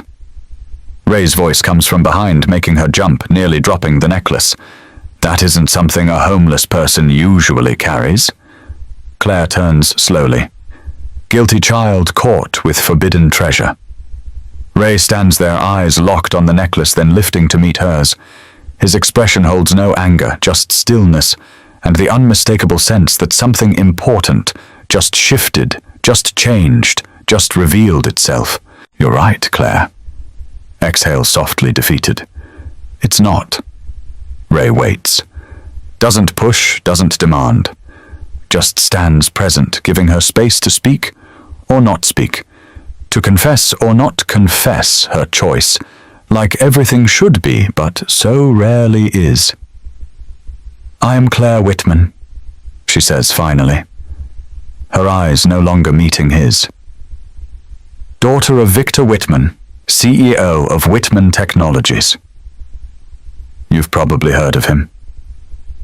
The silence stretches long. In the background, washers tumble their endless rhythm, dryers hum their constant song. The world continues, but in this small space between them, everything pauses. Everything holds its breath. Does Ethan know? Nobody knows except... She stops. Except now, you. Why are you here in Cedar Falls, working minimum wage, sleeping on a couch? Because I don't want to be there anymore. Claire's voice drops to barely above a whisper. 24 years of suffocation compressed into 7 words. I was tired of being watched, controlled, turned into the person everyone expected. I ran away, changed my SIM card, threw away my wallet, kept only a few things. This necklace. It used to belong to my mother. She gave it to me before she died. Made me promise to never let anyone cage me the way my father caged her. Ray nods, slowly processing understanding more than she said. You got family looking for you. My father. Probably has investigators combing the state. Probably knows exactly where I am by now, just waiting for the right moment to swoop in and drag me back to the life I'm supposed to want. Why hasn't he come yet? Maybe he's letting me think I'm free, letting me believe I escaped. Makes it easier to control me later if I think I chose to come back instead of being forced. Or maybe Ray says gently, he's learning to let you go. You don't know my father? No. But I know fathers, and I know most of us don't know how to love our daughters without trying to protect them from everything. Sometimes protection looks like control. Doesn't make it right, just makes it understandable. Claire's eyes fill. You think I should tell Ethan? I think keeping secrets from people you care about is like keeping walls between you. Eventually walls become the relationship. Nothing but barriers. What if he treats me differently? What if he sees the money instead of me? Then he's not who you think he is, and you should know that now instead of later. Before Claire can respond, before she can decide what to do with this truth that's been revealed. The shop bell chimes. Both turn. A stranger steps inside wearing a leather jacket, despite the warm afternoon low-brimmed cap pulled over his eyes. He doesn't look at the laundry, doesn't look at Ray. His eyes fix immediately on Claire with the focus of someone who's been searching, who's finally found what he's looking for. He raises his phone with practiced efficiency. Sharp click of a camera shutter cutting through the air like a slap. Got it, he mutters more to himself than them, voice satisfied with completed task. 5 days missing, and here she is folding towels in a laundromat, like some kind of Cinderella story. Daddy's gonna pay very well for this photo. Claire goes pale, blood draining from her face so fast she has to grab the counter to stay upright. Her worst fear materialized. Found. Exposed. Trapped. Who the hell are you? Ray steps forward, immediately putting himself between Claire and this intruder, this violation of the sanctuary they've built here. Just someone who got hired to find what's lost. The man grins, not pleasantly, the smile of someone who gets paid for other people's pain. Victor Whitman wants his daughter back. Pays very, very well for that kind of information. He backs toward the door, still snapping photos. Rich girls always go home eventually. Can't hide in these small towns forever. Everyone has a price. Everything comes back to money in the end. Get out! Ray's voice goes hard in a way Claire's never heard. Now! Can't stop the truth from getting out, old man. The door closes behind him with a cheerful jingle that feels obscene given the moment. Claire collapses onto a wooden chair, face in her hands, breathing too fast, panic clawing up her throat. The safety she'd built, the life she'd started, the person she'd begun becoming, all of it crumbling like sandcastles against waves. Ray stands silent, not because of who she is, but because someone just destroyed the fragile safety she'd managed to find. This investigator wasn't the first. Won't be the last. Victor Whitman doesn't give up. Men like him never do. They buy, they pressure, they manipulate until they get what they want. You gotta tell Ethan. Ray says quietly after a long moment, before he finds out another way. I can't. He'll hate me for lying, for hiding who I am. He'll hate you more if he finds out from a stranger, or worse, from your father showing up at his door with lawyers and threats. You think Victor Whitman's gonna knock politely? You think he's gonna respect Ethan's home, his daughter, his life? Claire knows he's right. But the thought of seeing disappointment in Ethan's eyes, of watching him realize she's been hiding, the truth makes her want to run again. Keep running, never stop. But she's so tired of running, so tired of being afraid. What if he doesn't want me anymore, once he knows who I really am? Then you find out now instead of later. But Claire Ray kneels beside her chair, voice gentle. That man fell for you when he thought you were nobody. When you were just some girl sleeping on his couch, working minimum wage, trying to start over. He didn't fall for your last name or your bank account. He fell for you. The real you. This you right here folding towels with blistered hands. That doesn't change because your father's rich. I hope you're right. Only one way to find out. That evening, Claire walks to Ethan's house with the sapphire necklace in her pocket. Heavy as guilt, heavy as truth. Heavy as the life she left behind, and the life she's trying to build. Lily runs to greet her as usual, throws arms around her waist with the force of someone who hasn't learned to hold back feelings, yet chatters about school and Tommy, who ate crayons today instead of paste. So that's progress. Ethan's in the kitchen attempting spaghetti again, already has sauce on his shirt like a badge of honor. Looks up when she enters, smiles that smile that makes her chest feel too small for her heart. How was work eventful? After dinner, after Lily's tucked in bed with her butterfly blanket and her stuffed bear and a goodnight kiss from both of them, that feels significant, now important now, Claire asks Ethan if they can talk outside. Really talk. They sit on the porch, evening cool, settling around them like a blanket. Stars appear one by one, overhead constellations Claire learned as a child, but has forgotten the names of. Cedar Falls goes quiet, as it always does, after 9 crickets providing the only soundtrack nature's way of saying it's safe to whisper secrets into darkness. Claire pulls out the necklace, holds it up to catch porch light. The sapphire glows deep blue, almost black, in the dim illumination. Ethan sees it, recognition flickering across his face. Expensive. Very expensive. His eyes narrow slightly, not with anger, but with confusion, with questions he's not sure he wants answered. There's something I need to tell you. Claire begins, voice shaking despite her efforts to steady it. Something I should have told you 3 weeks ago. Something I've been too scared to say because once I say it, everything changes. Okay, Ethan says simply. I'm listening. She tells him everything. The words spill out in a rush, afraid if she stops, she'll lose courage. About Victor Whitman, about the tech empire, about growing up in Minneapolis surrounded by wealth that felt like walls. About the engagement arranged to Graham Sutton business merger disguised as marriage. About her mother dying of cancer when Claire was 15, about this necklace being the only piece of her left. About Caroline's dying words. Don't let anyone turn you into something you're not. Not even your father. Especially not your father. She tells him about the gala where Victor announced her engagement without asking where Graham's hand on her waist felt like ownership.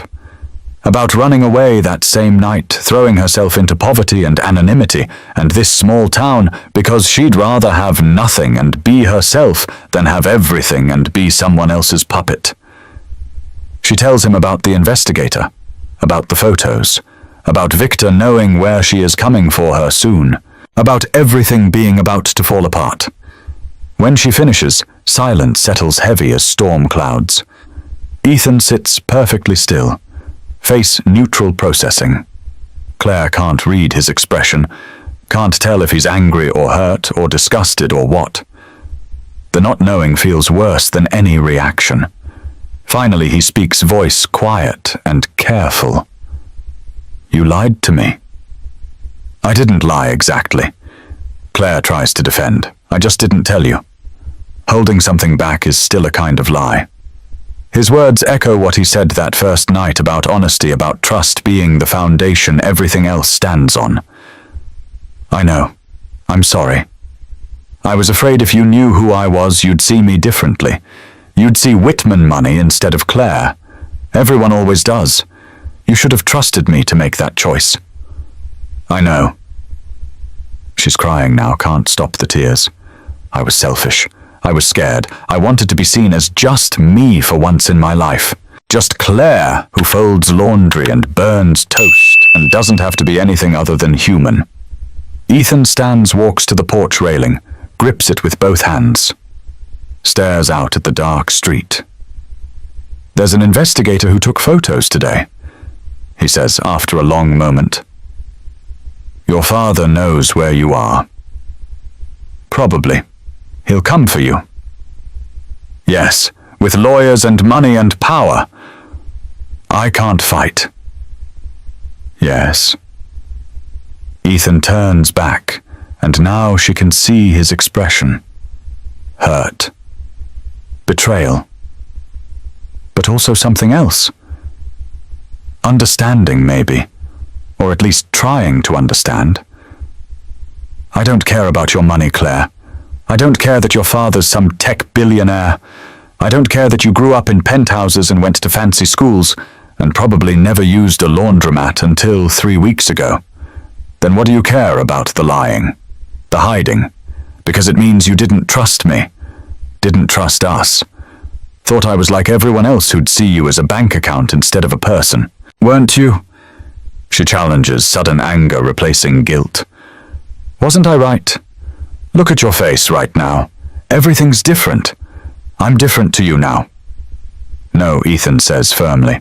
You're not different. You're just more complete. I know all of you now instead of part of you.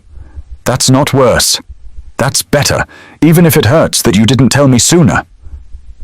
The anger drains from Claire as fast as it came. You're not sending me away. Why would I send you away? You think I'd kick you out because your father's rich? He almost laughs. Claire, 3 weeks ago I let you in because you were cold and wet and alone. I gave you shoes because your feet hurt. I cared about you because you made my daughter smile and you helped with burnt pancakes and you... His voice softens. You fit somehow. Money doesn't change any of that.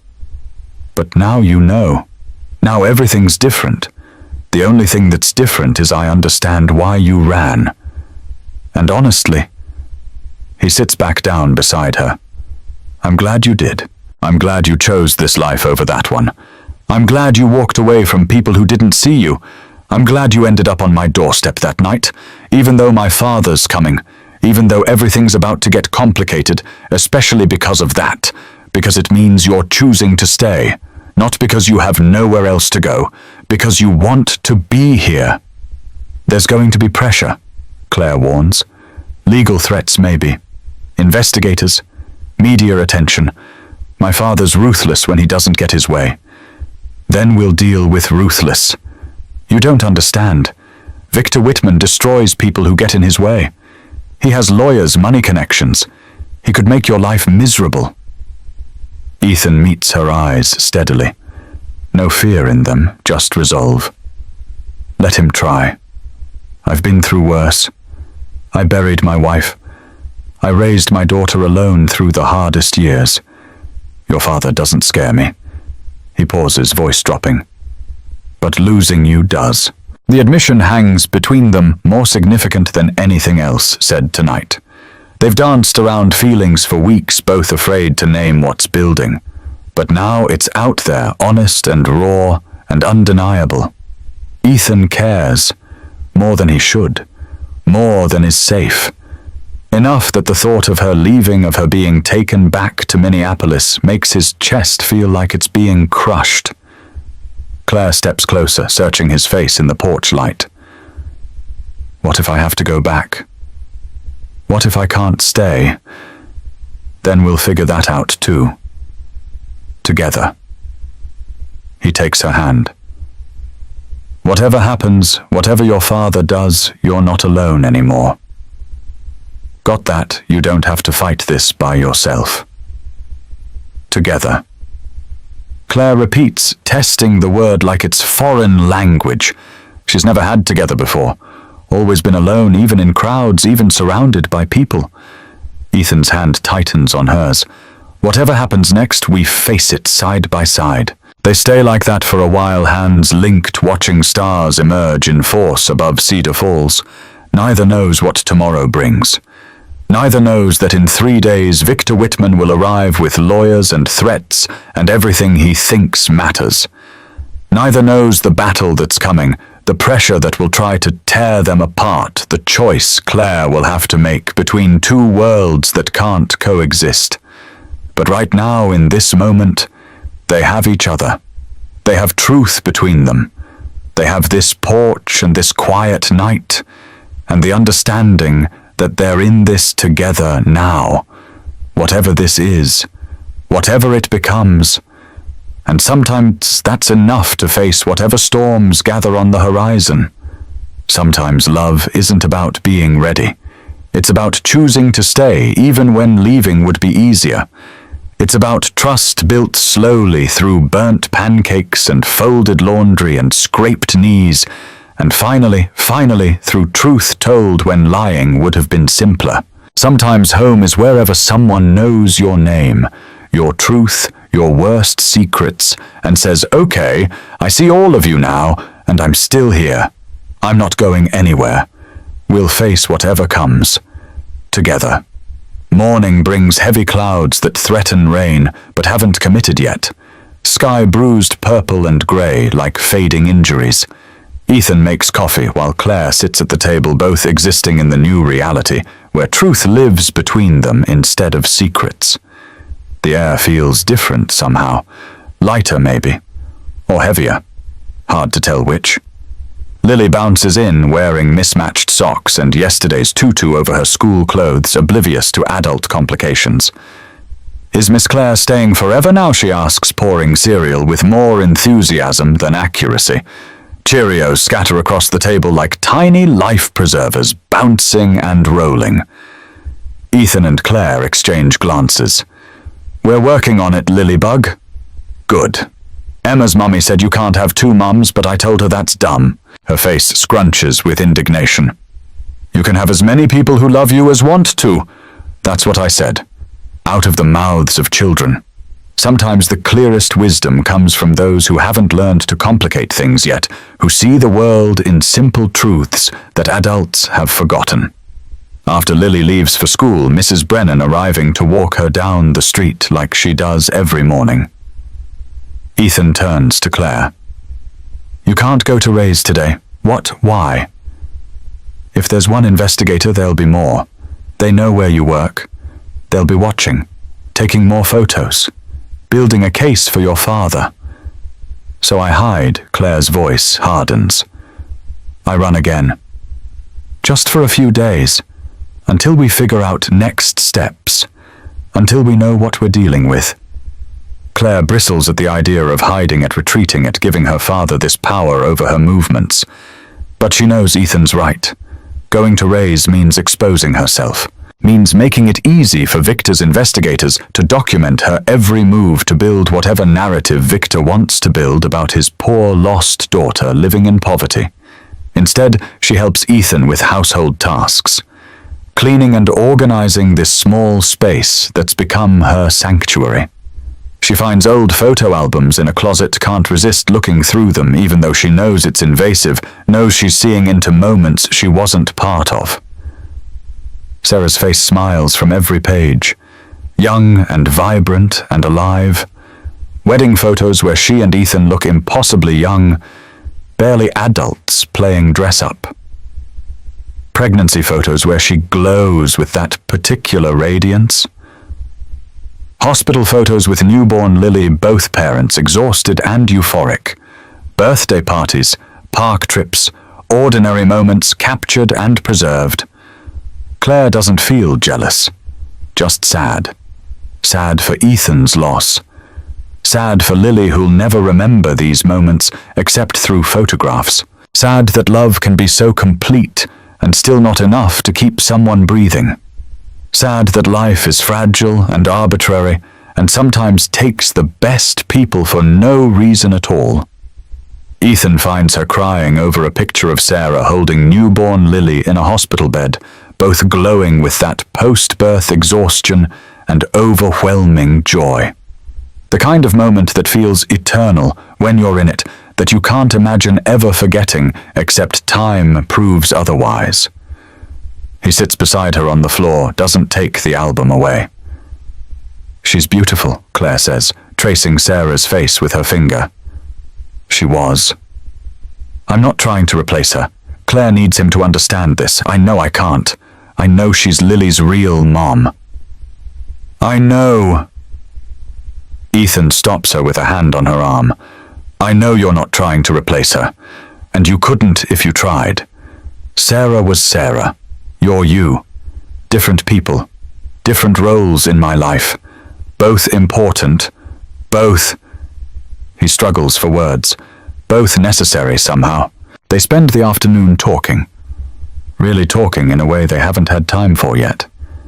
Claire shares stories about her mother, about Caroline Whitman, who married Victor Young and spent years trying to escape the control that wealth brings, the way money becomes chains disguised as gifts. How she finally succeeded by getting sick because even Victor couldn't control cancer, couldn't buy his way out of mortality, couldn't intimidate cells into behaving. "She gave me this necklace 3 days before she died," Claire says, holding the sapphire up to afternoon light. Said it was the only thing she owned that was really hers. Everything else belonged to my father in some way. But this, her mother gave it to her at her wedding. Caroline kept it through everything, through arguments and separations and reconciliations, through years of slowly fading. And when she knew she was dying, she gave it to me. What did she say?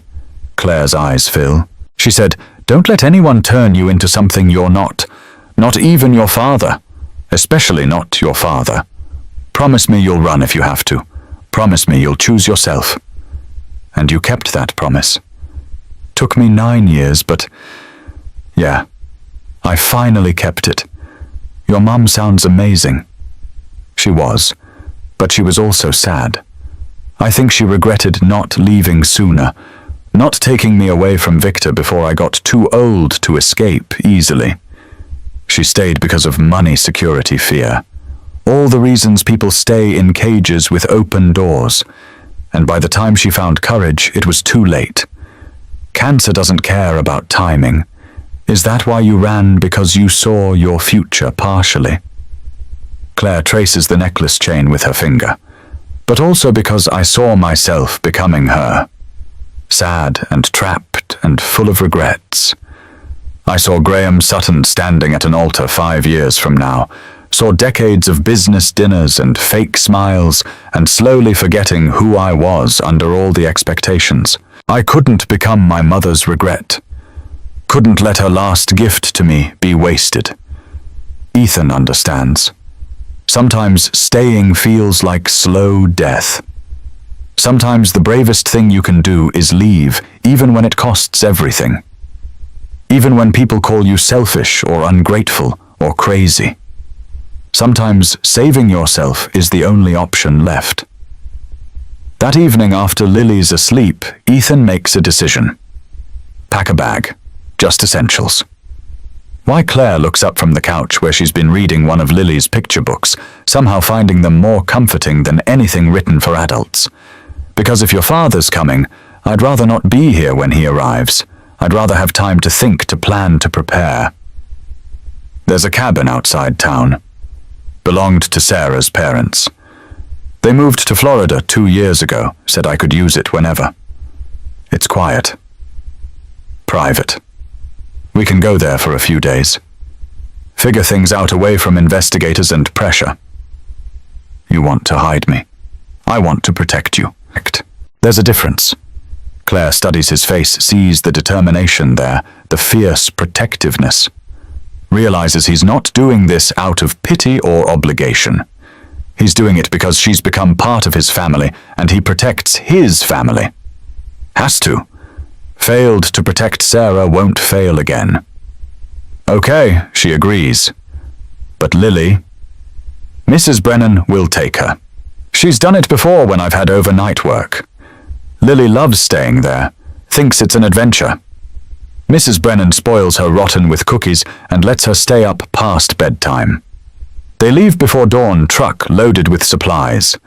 The cabin sits 20 minutes outside Cedar Falls, nestled in trees that are just beginning to turn colors. Isolated but beautiful in a way that makes Claire's photographer's eye itch for a camera. Wooden beams weathered grey, stone hearth that looks original to the structure, windows overlooking forest that seems to go on forever. Simple and peaceful. The kind of place where you can hear yourself think, where silence isn't empty, but full of possibility. For 3 days, they exist outside normal life. Ethan visits Lily daily at Mrs. Brennan's, brings her to the cabin for afternoons, where she runs through trees collecting leaves she declares are treasures. Claire teaches her to identify birds from the guidebook on the cabin shelf, surprised she still remembers from childhood camping trips with her mother before everything changed. Lily learns chickadee calls and robin songs, names a blue jay Frederick Jr. after the frog from the park, declares herself queen of the forest crown made from fallen branches and determination. In the evenings after Lily returns to town with Mrs. Brennan, who asks no questions because she understands sometimes people need space, Ethan and Claire sit by the fire, talking. He teaches her to carve wood guides her hands with his shows her how to let the grain dictate the shape instead of forcing it. You can't fight the wood. He explains his hands over hers as they guide the knife. You have to work with it. See where it wants to go. Sometimes what you planned isn't what it needs to be.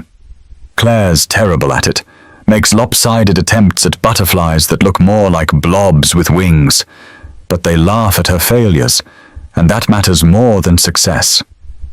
The laughter matters. The trying matters. The sitting together with shavings on the floor and fire crackling, and understanding that perfection isn't the point. She tells him about dreams she gave up, photography, travel, capturing real people in real moments instead of posed corporate events. Her father said it was a hobby, not a career, not worthy of a Whitman. Forced her into business school instead, internships at his company networking events, where she learned to smile and lie in equal measure. Why don't you start now, Ethan asks. Take photos. See where it leads. With what money? What camera? Claire gestures at her lack of possessions. Everything I owned is back in Minneapolis. He's quiet for a moment, then disappears into the bedroom. Returns with an old digital camera, black with a worn strap. It was Sarah's. She loved photography too. Took pictures of everything. Lily the house random clouds. Never got to do much with it. But maybe it's meant for you now. Claire takes the camera like it's made of glass, like it might shatter if she breathes wrong. I can't. This was hers. She'd want someone to use it, better than sitting in a drawer collecting dust. Besides, Ethan smiles sadly. Maybe this is how she lives on. Through people who still dream. Through art that still gets made. Claire cries, clutches the camera to her chest, promises silently to honor Sarah's memory with every photo she takes. To see beauty the way Sarah must have seen it. To capture moments worth keeping. That night, they almost kiss. Sitting by the fire, Claire's head rests on Ethan's shoulder. His hand moves to her hair, fingers tangling in the strands, gentle. The moment stretches charged with everything unspoken. Hearts pound loud enough to drown out the crackling fire.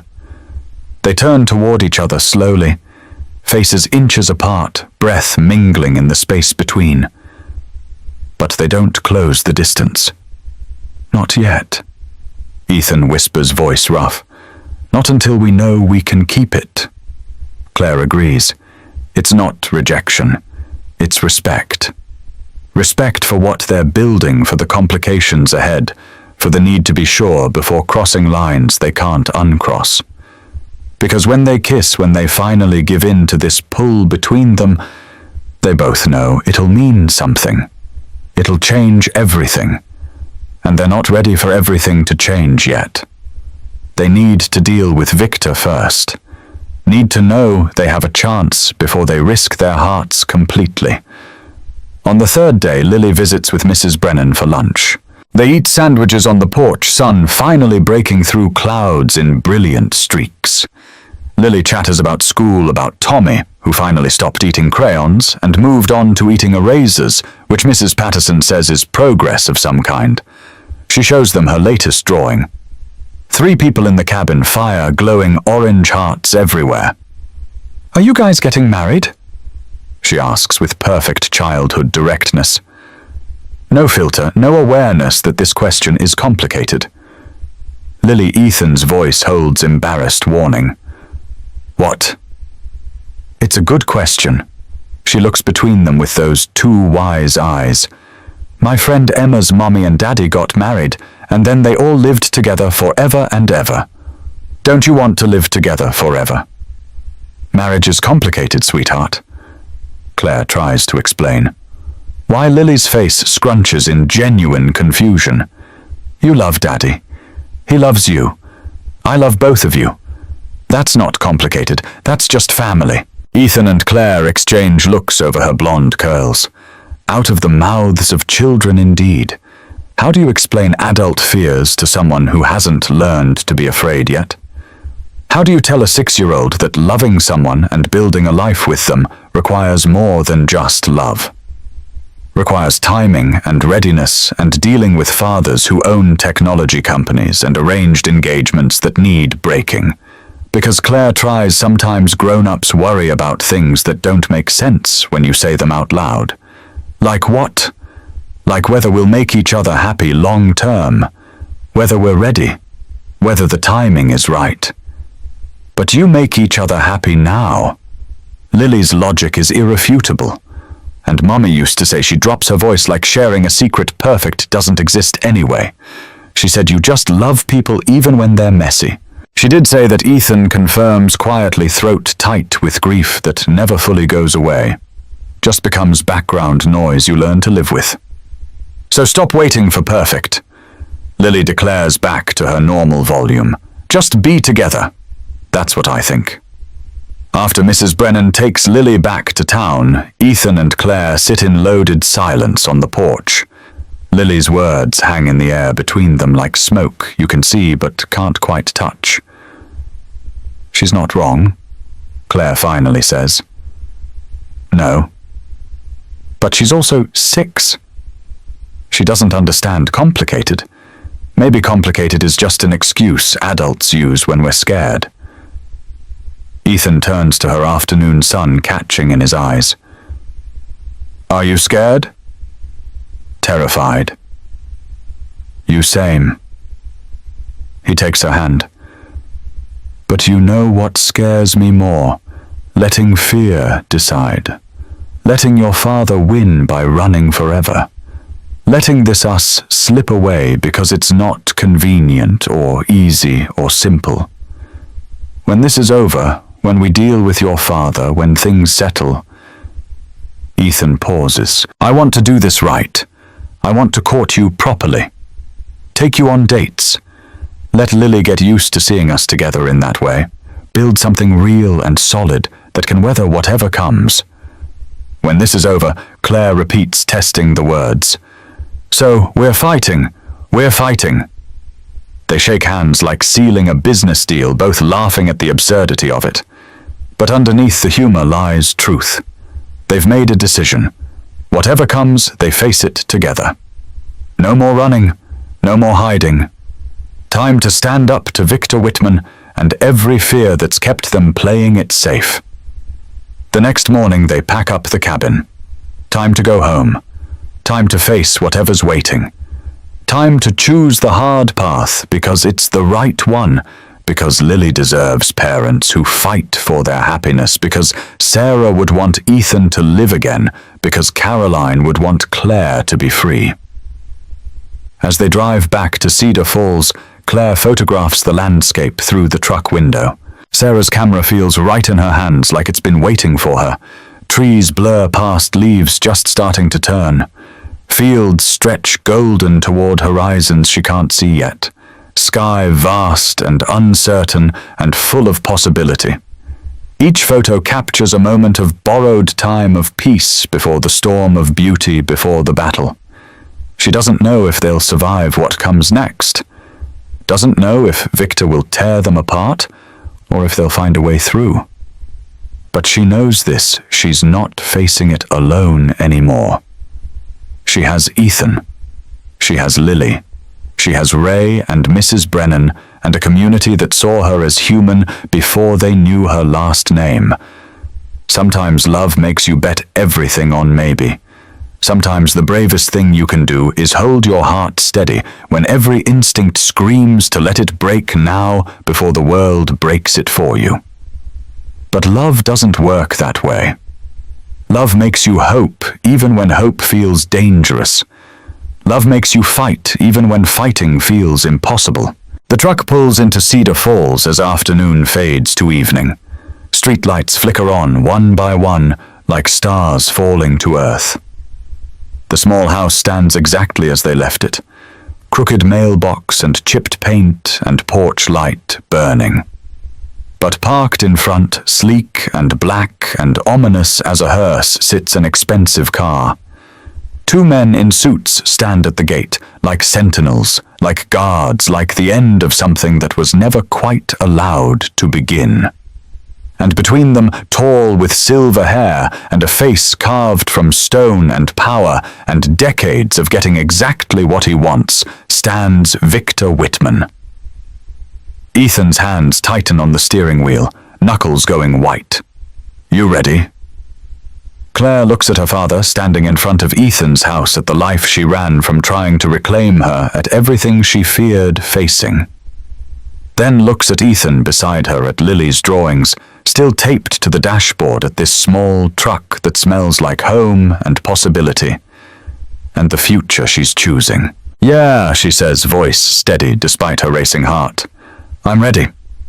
They step out together, hand in hand, to face whatever comes next. Victor Whitman doesn't move when he sees Claire emerge from the beat-up truck. Doesn't rush forward or call out or show any visible reaction. Just stands there watching his daughter climb out beside a man in work clothes in front of a house that probably costs less than his monthly car payment, and his face remains carefully neutral. But something flickers in his eyes. Relief, maybe. Or disappointment. Or both tangled together the way emotions get when you love someone and can't understand their choices. "So you finally show your face," he says. Not a greeting, not anger, just a statement of fact delivered with the weight of a man used to being obeyed, used to his words reshaping reality to match his will. Claire's hand tightens on Ethan's. She doesn't let go. Ethan steps forward slightly, not in front of Claire, but beside her, voice calm and steady despite the situation. "She's not an object, Mr. Whitman. She wasn't hidden. She just needed a place to breathe." Victor's gaze shifts to Ethan, assessing. Taking in the worn jeans with paint stains, the work boots caked with mud. The calloused hands that tell stories of labor Victor's never known. Dismissing him in seconds the way wealthy men dismiss everyone who doesn't speak their language of power and portfolios. He looks at the small house with visible distaste, the chipped paint that Ethan can't afford to fix, the crooked mailbox Lily decorated with stickers, the sagging porch where boards probably need replacing, everything small and shabby and poor by Victor's standards. "Breathe here." His voice drips with disbelief. This house couldn't hold a fraction of what she once had. "What exactly do you think you can offer my daughter besides a rusty roof and burnt toast?" "Peace," Ethan says simply. "Safety. Choice. Things money can't buy, Mr. Whitman." Everything can be bought. Victor's response is immediate, reflexive. You just haven't found the right price yet. Claire steps forward now, releasing Ethan's hand, facing her father alone. Dad, I once had everything except peace. Victor's jaw tightens, the only crack in his controlled facade. You think love is something wrapped in napkins and served with burnt bread every morning. You don't belong here, Claire. Look at this place. Look at him. You belong in your world, our world. Maybe not. Claire's voice stays steady, though her hands shake. But at least here I get to be myself. Yourself. Victor's control slips, anger bleeding through. You think working in a laundromat is yourself. You think living in poverty is freedom. You've been brainwashed. Stockholm Syndrome.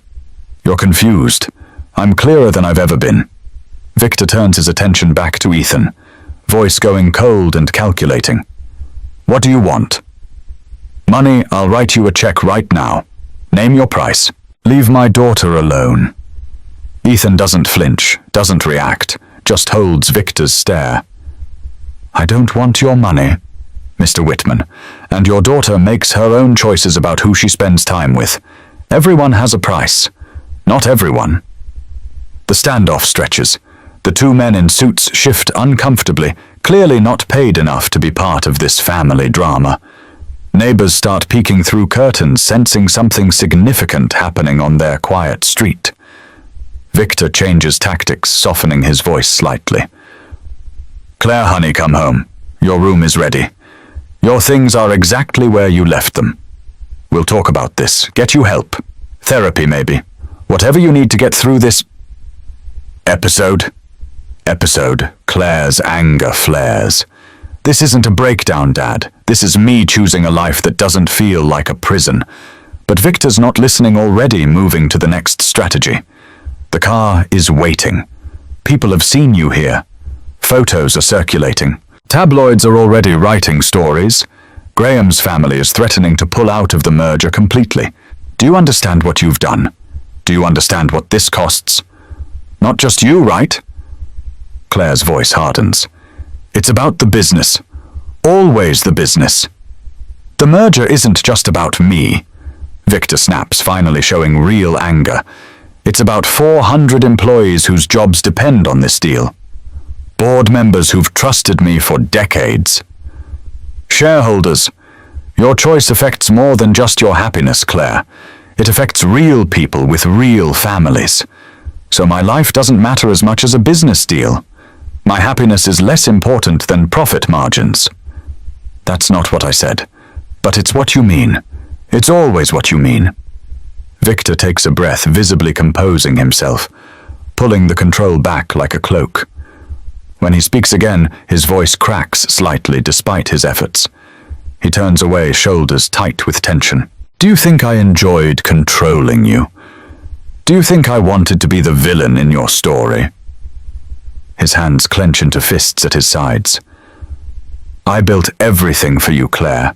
Every deal, every merger, every sleepless night. So you'd never feel what I felt growing up. So you'd never know hunger or fear or the particular humiliation of being poor in a world that only values money. But Dad, Claire's anger softens slightly. Voice gentler, you're losing me. Not to poverty or danger. To your fear. You're so busy protecting me from the world that you forgot to let me live in it. I'm trying to give you a life. No. You're trying to give me your definition of a good life. Money, status, security. But none of that matters if I'm miserable. None of that matters if I'm not myself. Victor finally looks at her directly. Really looks. And you think poverty will make you happy? You think living here, working for minimum wage, dating a man with nothing will fulfill you? I think choosing my own path will fulfill me.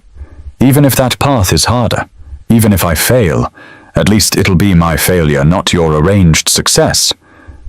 Ethan steps in carefully, trying to de-escalate. Mr. Whitman, I understand you're scared. Losing someone you love is terrifying. I know that better than most. But fear makes us hold on too tight. It suffocates the people we're trying to protect. You don't know anything about me. Victor turns to him, eyes cold. I know loss. I know what it's like to try to control everything because you're terrified of losing what matters. But you can't control life. You can't protect people from pain by putting them in cages, even gilded ones. You have no right to speak about my daughter. Maybe not, but I have the right to speak about love. And love isn't about control. It's about trust. Trusting that someone can make their own choices even when those choices scare you. Victor stares at this man who has nothing, offers nothing, yet somehow took his daughter from everything. His hands clench tighter. You think you're enough for her. You think your small life, your small house, your small dreams are what she needs. Ethan meets his gaze steadily. No backing down. I don't know if I'm enough, but I know I see her, really see her, not as an asset or a responsibility or a chess piece to move around a board, just as Claire, and she gets to decide if that's enough. Is it Victor turns back to Claire, voice breaking slightly? Is this man this nothing enough reason to throw away everything? The word stings. Claire sees Ethan flinch slightly at nothing, sees hurt flash across his face before he schools it away. And something in her snaps. Don't call him that, she says quietly, dangerously. Ethan Hayes is worth 10 Graham Suttons, 20 of the men you've introduced me to over the years. He's kind, he's honest, he's real. He doesn't need your money or status to know his worth. And he lets me be real too. That's what you never understood, Dad. I don't need protection. I need permission. Permission to be myself. Permission to choose. Permission to fail if I need to. And Ethan gives me that. He sees me as a person, not a possession. Victor shakes his head slowly, face hardening again. You're making a mistake. Maybe. But it's my mistake to make. The standoff stretches into painful territory. Victor looks from his daughter to this single father to this tiny house that represents everything he fought his whole life to escape. Sees his control slipping like water through fingers. Everything he built, everything he planned crumbling because his daughter chooses burnt toast over champagne. Finally he straightens his shoulders, pulls his dignity around himself like armor. The car is waiting. Your room is ready. I'll tell Graham you need more time, but he won't wait forever. None of us will.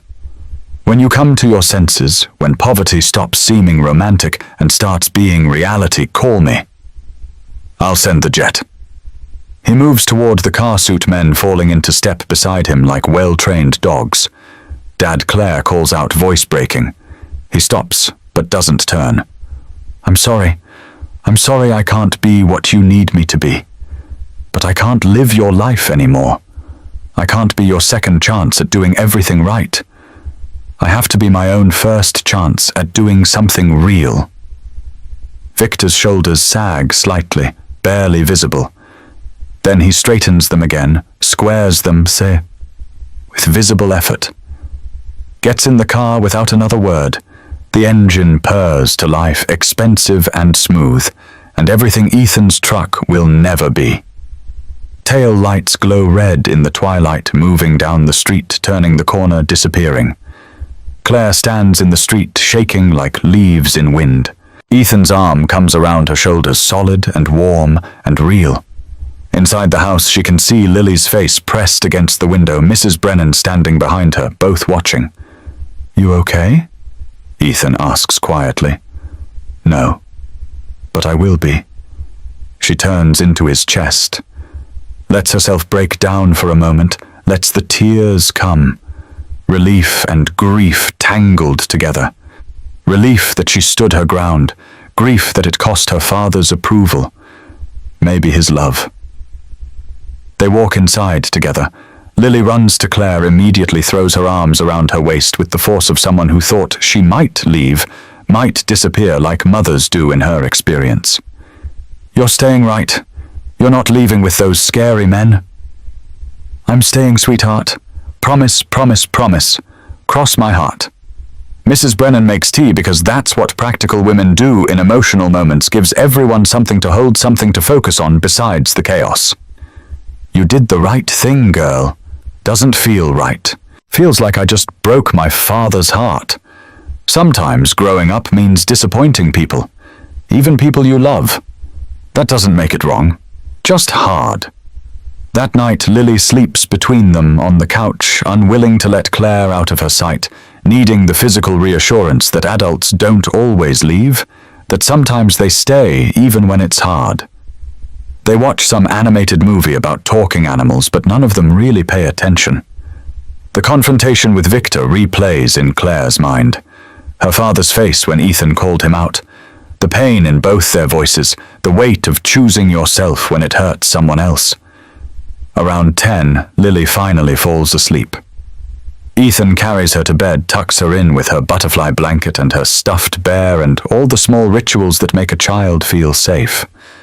Returns to find Claire still on the couch, staring at nothing, lost in thoughts she can't quite voice. "He hurt you," she says quietly when Ethan sits beside her. "My father. He dismissed you, called you nothing." "I've been dismissed before. I'll survive. But it wasn't fair. You're not nothing. You're everything." Ethan takes her hand. "I know who I am." His words don't change that. "I'm a father, a worker, someone trying to do his best with what he has. Your father sees money and status as measures of worth. I see people and moments. We measure value differently. Doesn't make either of us wrong, just different." Claire leans against him, exhausted. "Thank you for defending me. Thank you for choosing to stay. It's not over. He'll try again." "I know. But tonight we won. Tonight you stood up for yourself. That's huge, Claire. That's everything." They sit in the quiet house, exhaustion settling over them like blankets. Outside, Cedar Falls sleeps. Inside, 3 people who chose each other against impossible odds rest uneasily, knowing the fight's just beginning, but also knowing they're facing it together. Sometimes the most precious things leave, not for lack of love, but because powerful people try to rip them away, try to control them, try to reshape them into something more acceptable. But sometimes, just sometimes, you get to choose. You get to say no to easy, and yes to right. You get to pick the hard path because it's yours, not someone else's plan for you.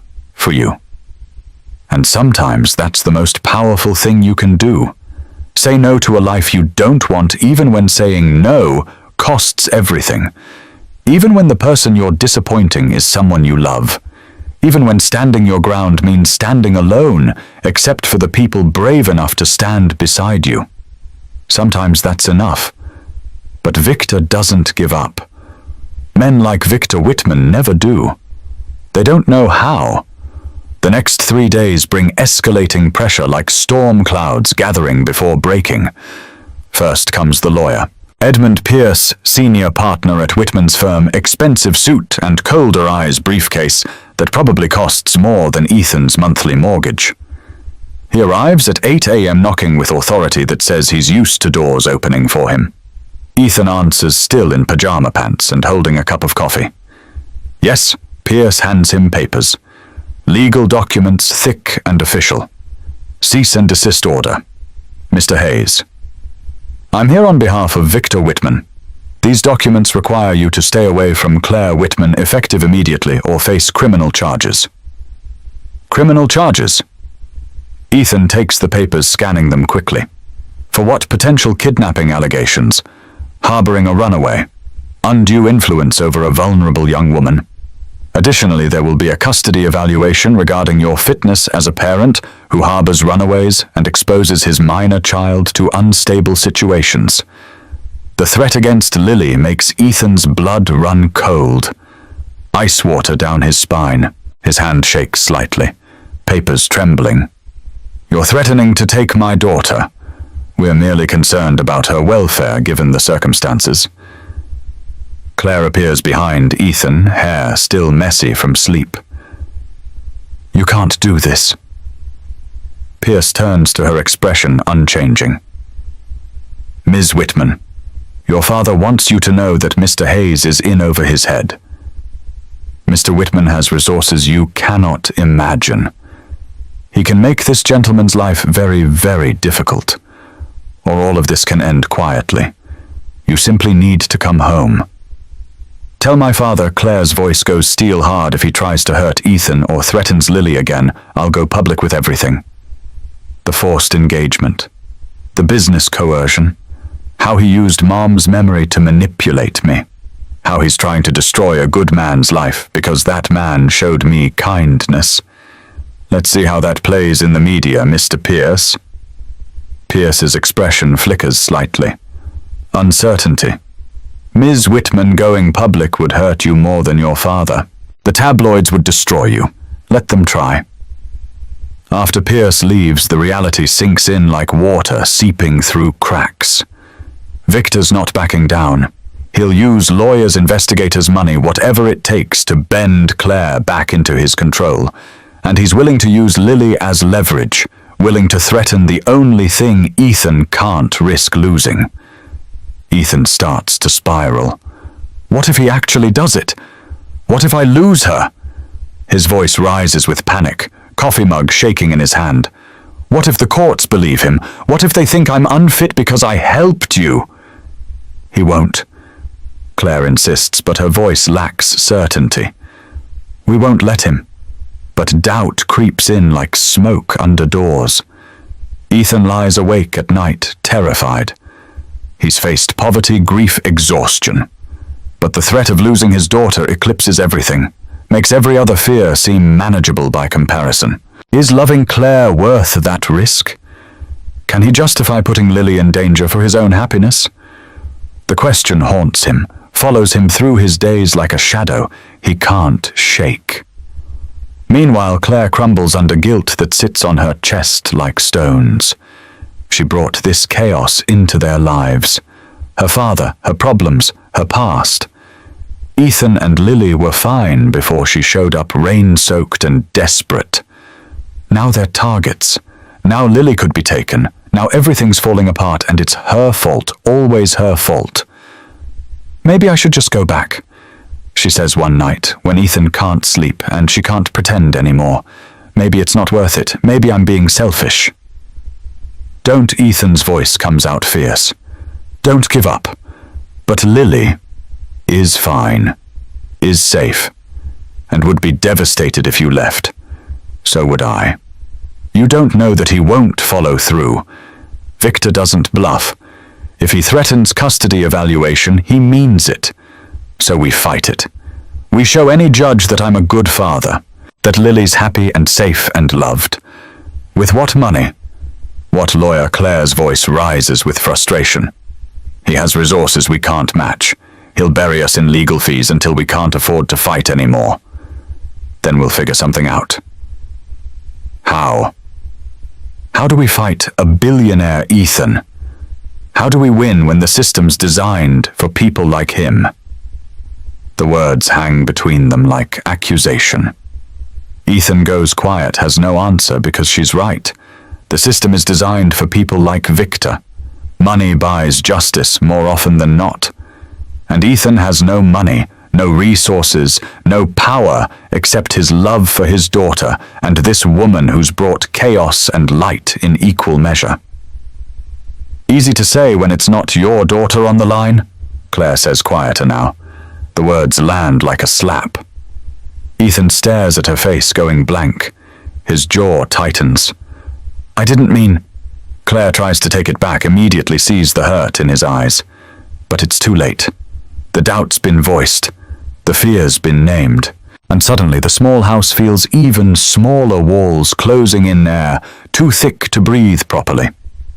They don't fight exactly, but tension fills the space like smoke you can't see, but can't escape.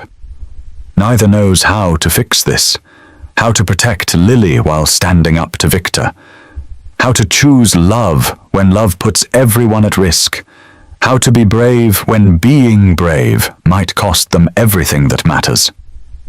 On the fourth night after the lawyer's visit, Mrs. Brennan shows up uninvited. Knocks once, then walks right in like she owns the place, which in a way she does, having been part of Ethan's life longer than anyone except Lily. She finds them sitting at opposite ends of the couch, careful distance between them, both staring at nothing. "You two are giving up?" she states flatly. No preamble, no gentle lead-in. "We're being realistic." Ethan counters, voice tired. Realistic or scared?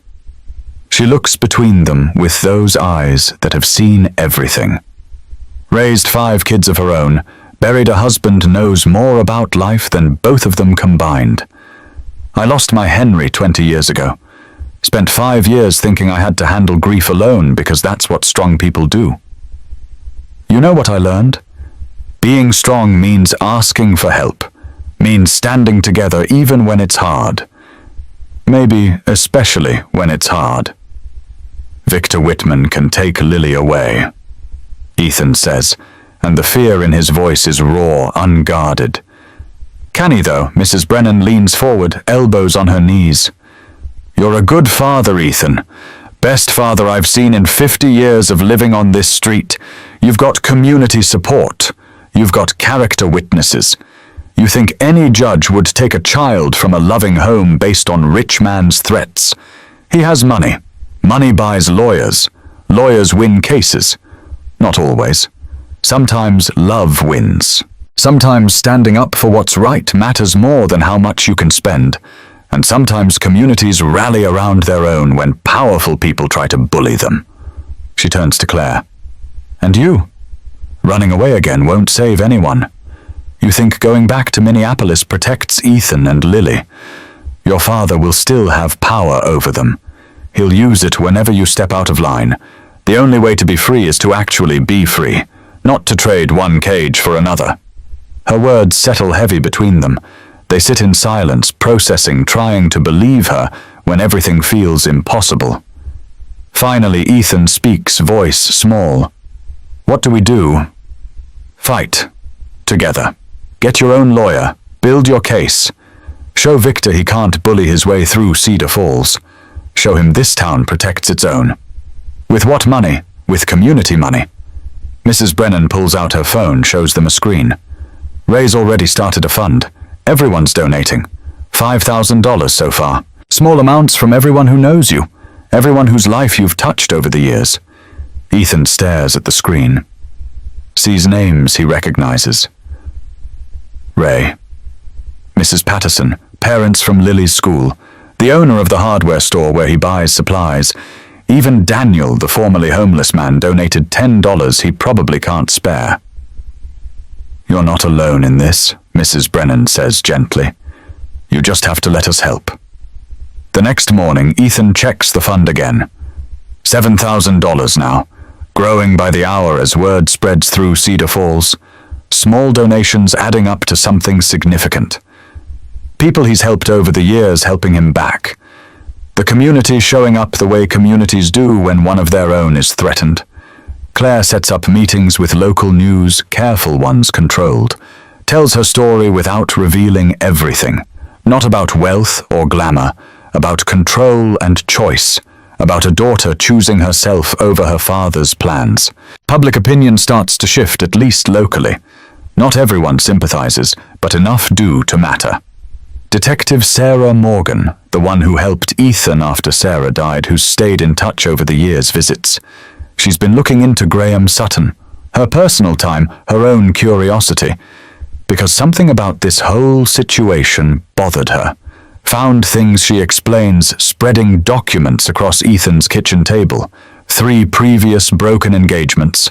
One woman filed a restraining order that was quietly settled with money.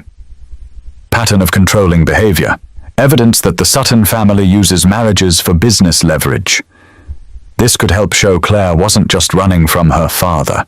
She was running from someone dangerous. The pieces start falling into place. Building a defense. Building a case. Not just for Ethan's custody of Lily, but for Claire's right to choose her own life. Then Victor's next move surprises them. He doesn't send more lawyers. He calls Claire directly. Her old phone that she hasn't turned on in weeks, buried in her bag. She finds it, charges it, sees 57 missed calls from her father, finds one voicemail from this morning. "We need to talk. Just you and me. No lawyers." "Please, Claire." The please breaks her. She's never heard her father say please in her entire life. They agree to meet at a neutral location. Small diner outside town where neither of them is likely to be recognized.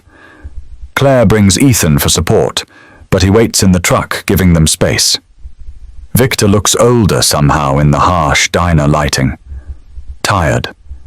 The silver in his hair seems more prominent. Lines around his eyes deeper. Shadows under them that weren't there before. He's wearing casual clothes, jeans, and a button-down which Claire's never seen him wear outside the house. Always suits, always armor. They sit across from each other in a booth with cracked vinyl seats. Order coffee, neither of them touches. "I'm not here to threaten you." Victor starts hands wrapped around his mug like he needs something to hold on to. "Then why?" "Because I've been thinking. About what you said. About control and fear." He stares at his coffee like it might have answers.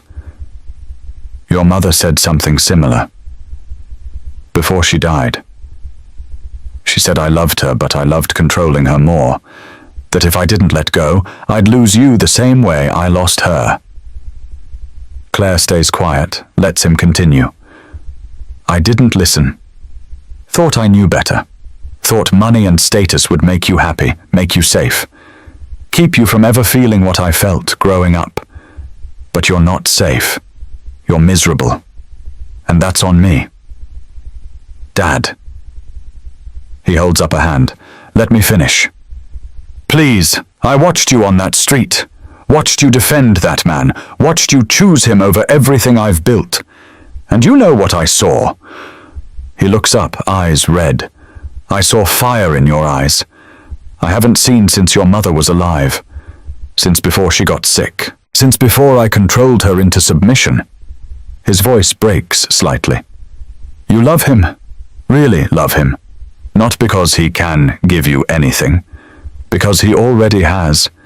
He gave you something I never could. Freedom. The freedom to just be yourself." Claire's eyes fill. "I don't know if I can forgive you. Not yet. Maybe not for a long time. I'm not asking for forgiveness." Victor's voice is steady despite the tears he's trying to hold back. "I'm asking for a chance to be a better father, a chance to support your choices even when I don't understand them, a chance to be part of your life on your terms, not mine." "What are you saying I'm saying?" He takes a breath. "I'll drop the lawsuit. I'll call off the lawyers. I'll leave Ethan and Lily alone. I'll tell Graham Sutton to go to hell and find another way to save the company." Claire's breath catches. "Really?" "On one condition. Stay in touch. Call me sometimes. Let me try to be the father I should have been from the start. Don't shut me out completely. I need to know you're okay. Even if okay means living in a house I don't understand with a man I'm still not sure about, I can do that." Claire whispers through tears. "I want that, Dad. I want you in my life. Just differently than before." Victor stands, leaves money on the table for coffee. Neither of them drank. "Your mother would be proud of you," he says, voice rough. "Not because of what you're building, because of who you chose to become. You're braver than either of us ever were." He walks out without looking back, shoulders straight, dignity intact despite everything. Claire sits stunned, can't move, can't process. When she finally returns to the truck, Ethan takes one look at her face and asks what happened. She tells him about Victor's apology, about him dropping everything, about the condition. "He let me go," she says, voice filled with wonder. "Finally. Really let me go." Ethan pulls her close across the console, holds her while she cries. Not sad tears, but relief. The weight she's carried for months, maybe years, finally lifting. The terror that her father would destroy everything she loves, dissipating like morning fog. That evening they sit on the porch with Lily between them, watching stars appear one by one. Cedar Falls settles into its quiet rhythm. "Are the scary men gone?" Lily asks, voice small. "Yeah, sweetheart," Ethan says. "They're gone. Forever, forever." Lily processes this seriously. "Good. I didn't like them. They made you and Miss Claire look sad all the time." Claire kisses the top of her head. "I'm not sad anymore. Because you have us." "Exactly, because I have you. Sometimes choosing love means accepting that the world will try to punish you for it. But if you stand your ground, if you refuse to let fear decide, sometimes the world backs down. Sometimes the people trying to control you realize they're really just trying to control their own terror of loss. Sometimes fathers learn that loving someone means letting them go. Sometimes communities learn to lift each other up. Sometimes love proves it's stronger than any contract or merger or fortune. And sometimes, just sometimes, letting go is the bravest thing anyone can do. 3 months pass like pages turning in a book you can't put down. Autumn settles fully into Cedar Falls painting trees in colors that take Claire's breath away every time she steps outside with Sarah's camera. She's getting good at photography, really good. Ray displays some of her prints in the laundromat, and people start asking where they can buy them. Small sales at first. $20 here, $50 there. But it adds up. It means something. She still works at Ray's most days, but now she's saving money. Has plans. Dreams she's allowed to chase. Ethan helps her set up a small website showing her work. Nothing fancy, but it's hers. Every photograph tells a story. Daniel folding his laundry with care. Brennan baking cookies with Lily. Ethan working on the porch at sunset, hands covered in wood shavings from the rocking chair he's building.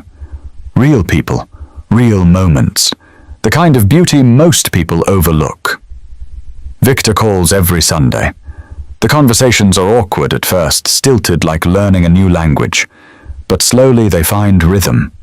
He tells her about work, about dismantling the merger with the Suttons, about the new direction he's taking the company. She tells him about photography, about the laundromat, about Lily's latest drawings. He doesn't understand her choices, but he's trying. That's enough. That's everything. One evening in late October, exactly 4 months after that rain-soaked night, Ethan finds Claire on the porch watching the sunset paint the sky in shades of orange and pink that look impossible, look painted, look like hope has a color, and this is it. He sits beside her, nervous in a way she hasn't seen before. Hands fidgeting with something in his pocket. "Remember when I said I wanted to do this right?" he asks. "When things settled, when we knew we had a chance." Claire's heart starts racing. "Yeah, things have settled. We have a chance. More than a chance." He pulls out a small box, nothing fancy, probably from the discount store, same as her shoes. Opens it to reveal a simple silver band with a small stone that catches the dying light. It's not much. Can't afford much. But it's real. Like us. "Claire, you walked into my life soaking wet and lost, and you turned everything upside down in the best possible way. You made Lily smile again. You made me feel again. You reminded me that being scared of loss isn't the same as being alive. And I don't want to be scared anymore. I don't want to wait for the right moment, because this is the right moment. Every moment with you is the right moment." He takes a breath. "Marry me. Be Lily's mom officially. Be my partner in everything. Let's build this life together, paperwork and all." I don't want to wait for perfect. I just want you. Forever. Starting now. Claire's crying, laughing both at once. Can't speak past the lump in her throat. Nods frantically. Yes, yes, yes, 1,000 times. Yes. He slides the ring on her finger. It fits. Of course it fits. Because sometimes things just work out when they're meant to. They kiss, finally. Really kiss. The first kiss they've been holding back for months, saving for when it meant something permanent, something unbreakable. It's soft and fierce at once, gentle and desperate, everything they've been holding back pouring out in this moment. From inside the house they hear Lily shriek with joy. She's been watching through the window face pressed against the glass. She bursts through the door, throws herself at both of them with the force of someone who's been waiting for this moment as long as they have. Does this mean Miss Claire is staying forever and ever and ever, forever and ever and ever? Ethan confirms, pulling both his girls close. They have the wedding in Ray's backyard 2 months later. Just before Christmas. Nothing fancy, just the people who matter. Ray officiates, having gotten ordained online specifically for this. Mrs. Brennan cries through the entire ceremony. Happy tears, joy tears, the kind that say, "This is right, this is good, this is how love is supposed to look." Lily serves as flower girl, of course, wearing a dress she picked out herself that's covered in butterflies and doesn't match anything else, but is perfect because she's perfect. She takes her job very seriously, tosses petals with precision, makes sure every single one lands exactly where it should. Victor attends, sits in the back, watches his daughter marry a man who has nothing but love to offer, doesn't object, doesn't interfere, just watches. And when they say "I do" when Ethan kisses his daughter, when Claire becomes Claire. Hayes Victor smiles. Small smile barely there, but real, genuine. The smile of a father finally learning what it means to let go. Afterward, at the reception in Ray's laundromat, because where else would they celebrate, Daniel gives them a gift. A framed photo he found at a thrift store. 3 people who aren't them, but could be. Father, mother, daughter. All holding hands. All smiling. The glass is cracked, but Daniel taped it carefully. He hands it to Claire with shaking hands. "For your new family," he says quietly. "Every family deserves a picture." Claire hugs him, doesn't care that he smells like the streets, doesn't care about anything except that this man she once helped is helping her back, is showing her that kindness always circles around, always comes back. That night, after the party winds down, after Lily falls asleep between them on the couch, exhausted and happy after the last guest leaves and the house goes quiet, Ethan and Claire sit in the dark living room. "We did it," Claire whispers. "We actually did it. Never doubted it." "Liar. You doubted it plenty." "Okay, yeah, maybe a little." He pulls her close. "But we're here. We made it. You, me, Lily. Our family, our family." Claire tests the words, loves how they sound. "Never thought I'd have this. Never thought I'd want this. But you do. More than anything." They sit in comfortable silence, watching Lily sleep, watching their daughter sleep.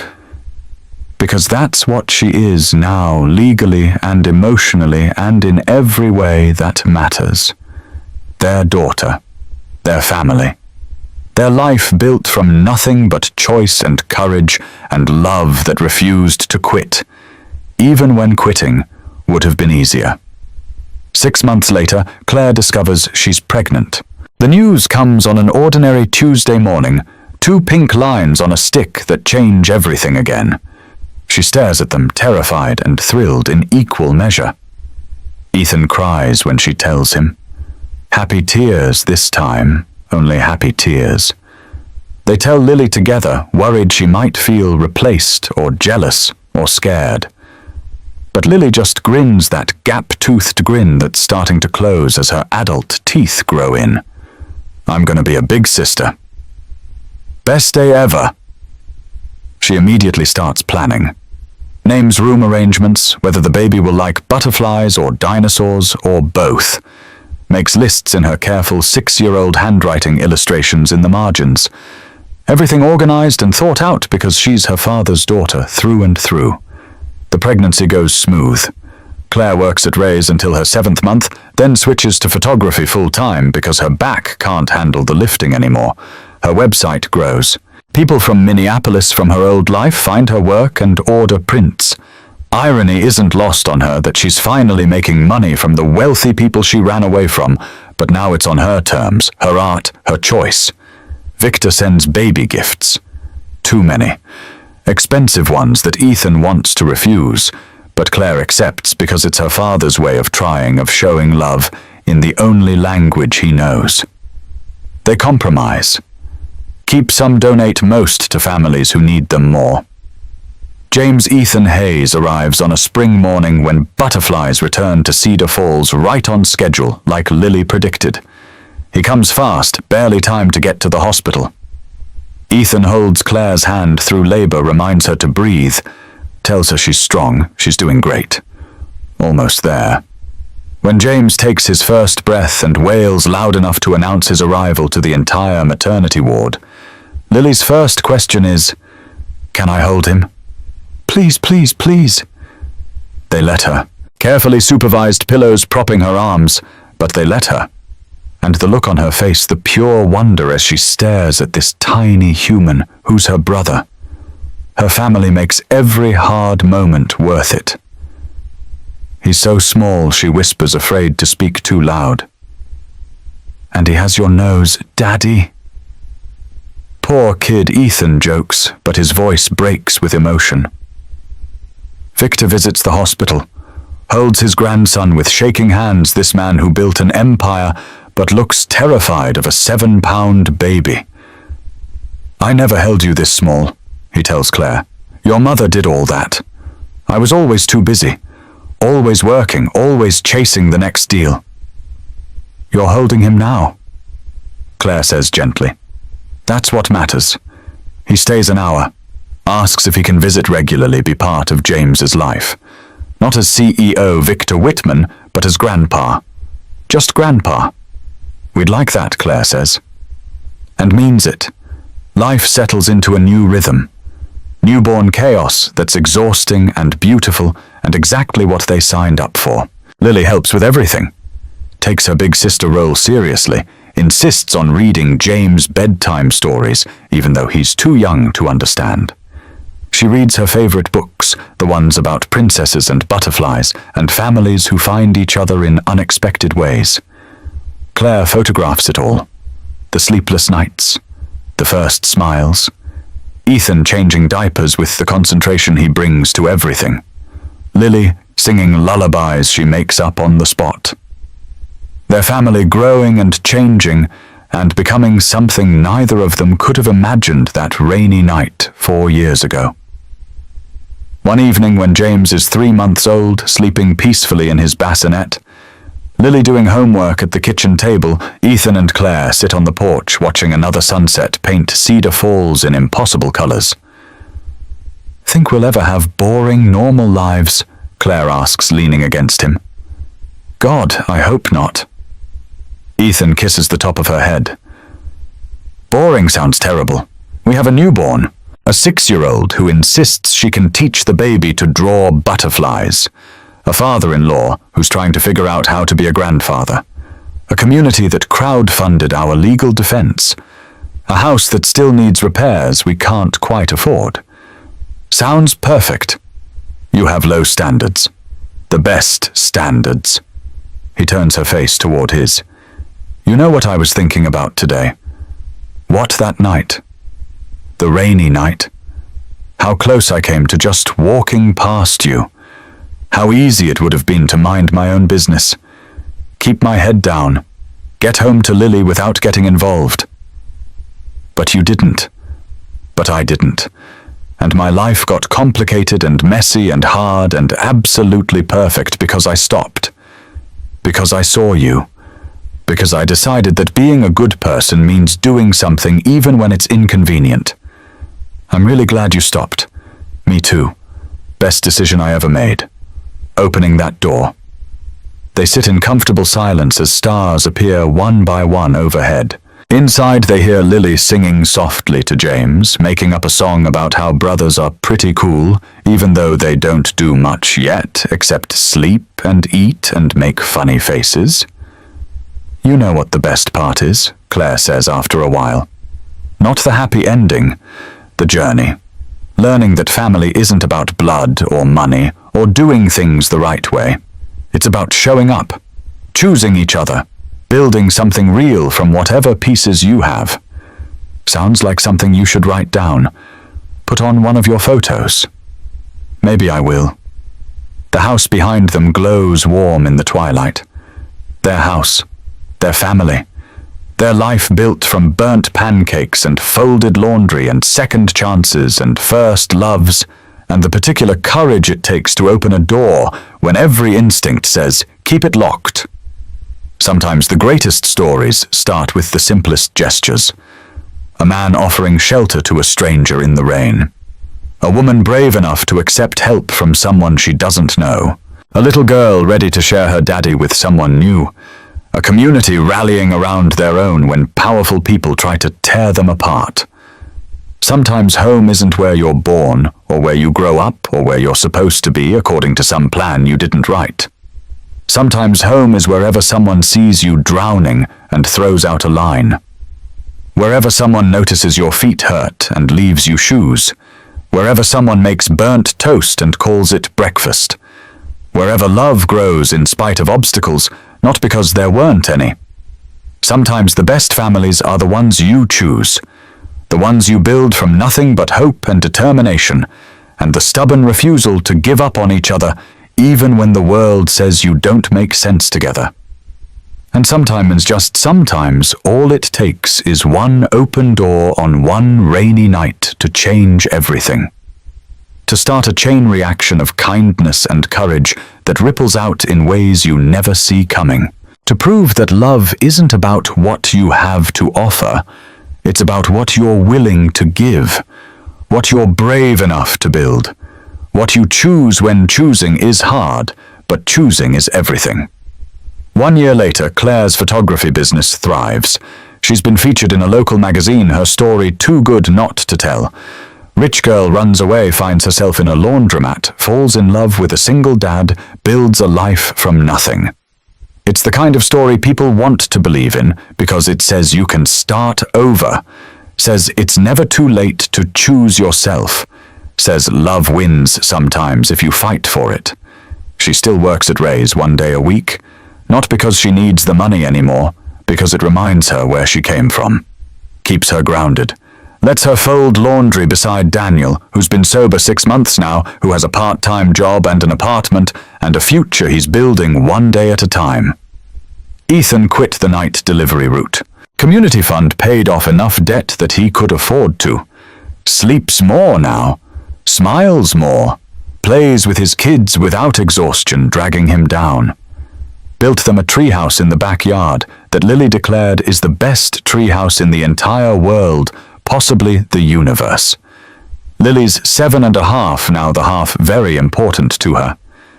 Has all her adult teeth no gap anymore, which makes her look older, more grown up.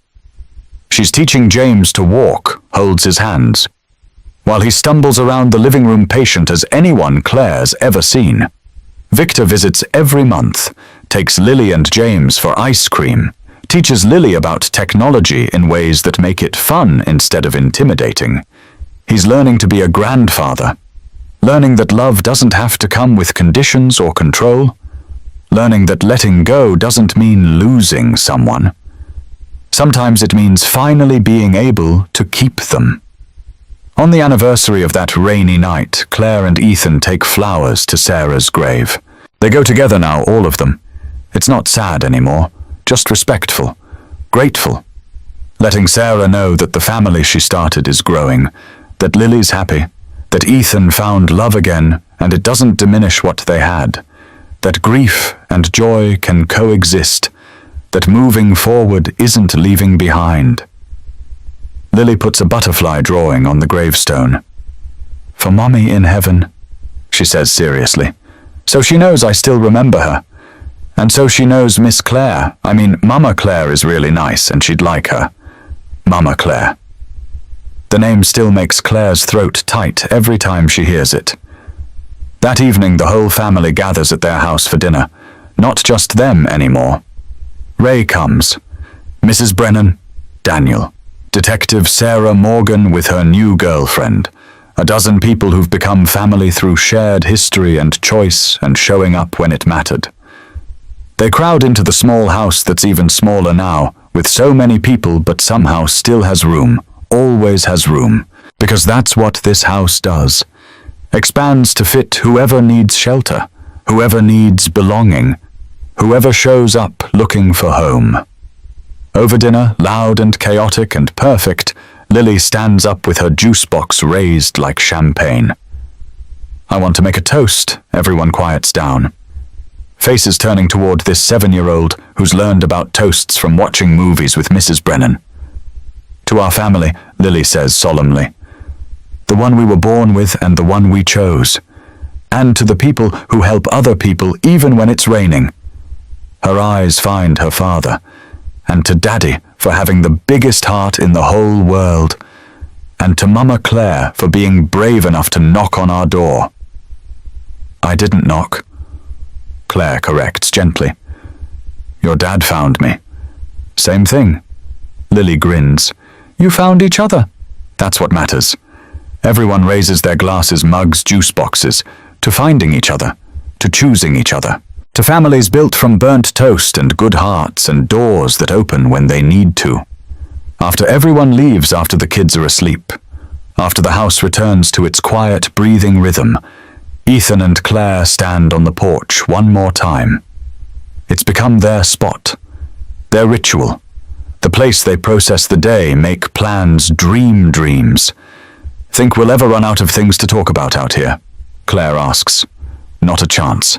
We've got at least 60 more years of porch conversations ahead of us. Maybe 70 if we're lucky. That's a lot of sunsets. That's a lot of everything." Ethan pulls her close. "And I want every single one of them. Every conversation, every sunrise and sunset, every burnt dinner and successful breakfast. Every kid's homework crisis and sleepless night and ordinary beautiful moment. I want it all. With you. You've got me. Forever." She looks at her rings, still can't believe they're real sometimes. All of this. Our life. Our family. It's everything I never knew I needed. Same. They stand wrapped in each other watching Cedar Falls settle into night. Streetlights flicker on. Windows glow warm in neighboring houses. Somewhere a dog barks. Car drives by.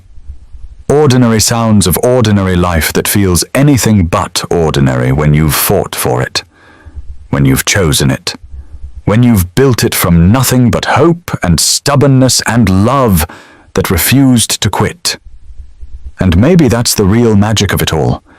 Not that Claire found Ethan or Ethan found Claire. Not that Victor learned to let go or that community rallied or that love conquered all. Those things matter. But the real magic is in the choice. The daily choice to show up, to try, to burn toast and laugh about it, to fold laundry with care, to notice when someone's feet hurt, to open doors even when it's inconvenient, to build families from whatever pieces you're given and make something beautiful anyway. Because that's what love is, not the fairy tale version. The real version, the one where you're tired and broke and everything's hard, but you choose each other anyway. Where you mess up and apologize and try again.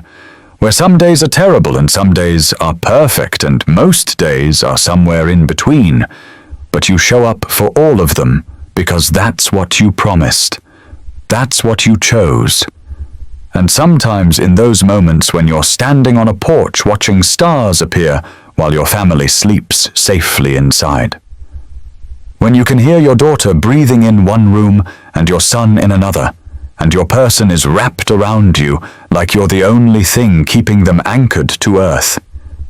You realize something profound. You realize that home was never a place. It was always a feeling. And that feeling is this being seen, being chosen, being loved not despite your flaws but including them, being part of something bigger than yourself that you helped build with your own hands and your own courage and your own heart that kept beating even when it wanted to stop. That's home. That's family. That's everything that matters packed into one small house on one small street in one small town that most people have never heard of. And it's enough. It's everything. Before we say goodbye, we want to thank you for being part of this journey with Ethan, Claire, and Lily. Stories like these remind us that kindness changes lives, that opening doors for strangers matters, that choosing yourself is brave, that families come in all shapes and sizes, and the best ones are built from love, not obligation. If this story touched your heart, please hit that like button. It helps us share these stories with people who need them. Subscribe to our channel so you never miss our next story about real people facing real challenges with courage. And if you know someone who needs to hear this message today, someone who's struggling to choose themselves, someone who's lost or searching or building something new, share this video with them. Sometimes the right story at the right time changes everything. Drop a comment below and tell us, have you ever had someone open a door for you when you needed it most? Or have you been the one opening doors for others? We love hearing your stories. They remind us why we do this. And remember, you're not alone in your struggles. Somewhere out there, someone sees you. Someone's rooting for you. Someone's ready to hand you shoes when your feet hurt, ready to make burnt toast and call it breakfast, ready to choose you, even when you're certain you're not worth choosing. You are worth it. You are seen. You are enough. Until next time, keep opening doors. Keep being kind. Keep believing that love wins. From all of us at our channel, thank you for watching. Thank you for being part of our community. Thank you for believing in stories where kindness matters and love conquers, not because it's easy, but because people choose it anyway. See you in the next story.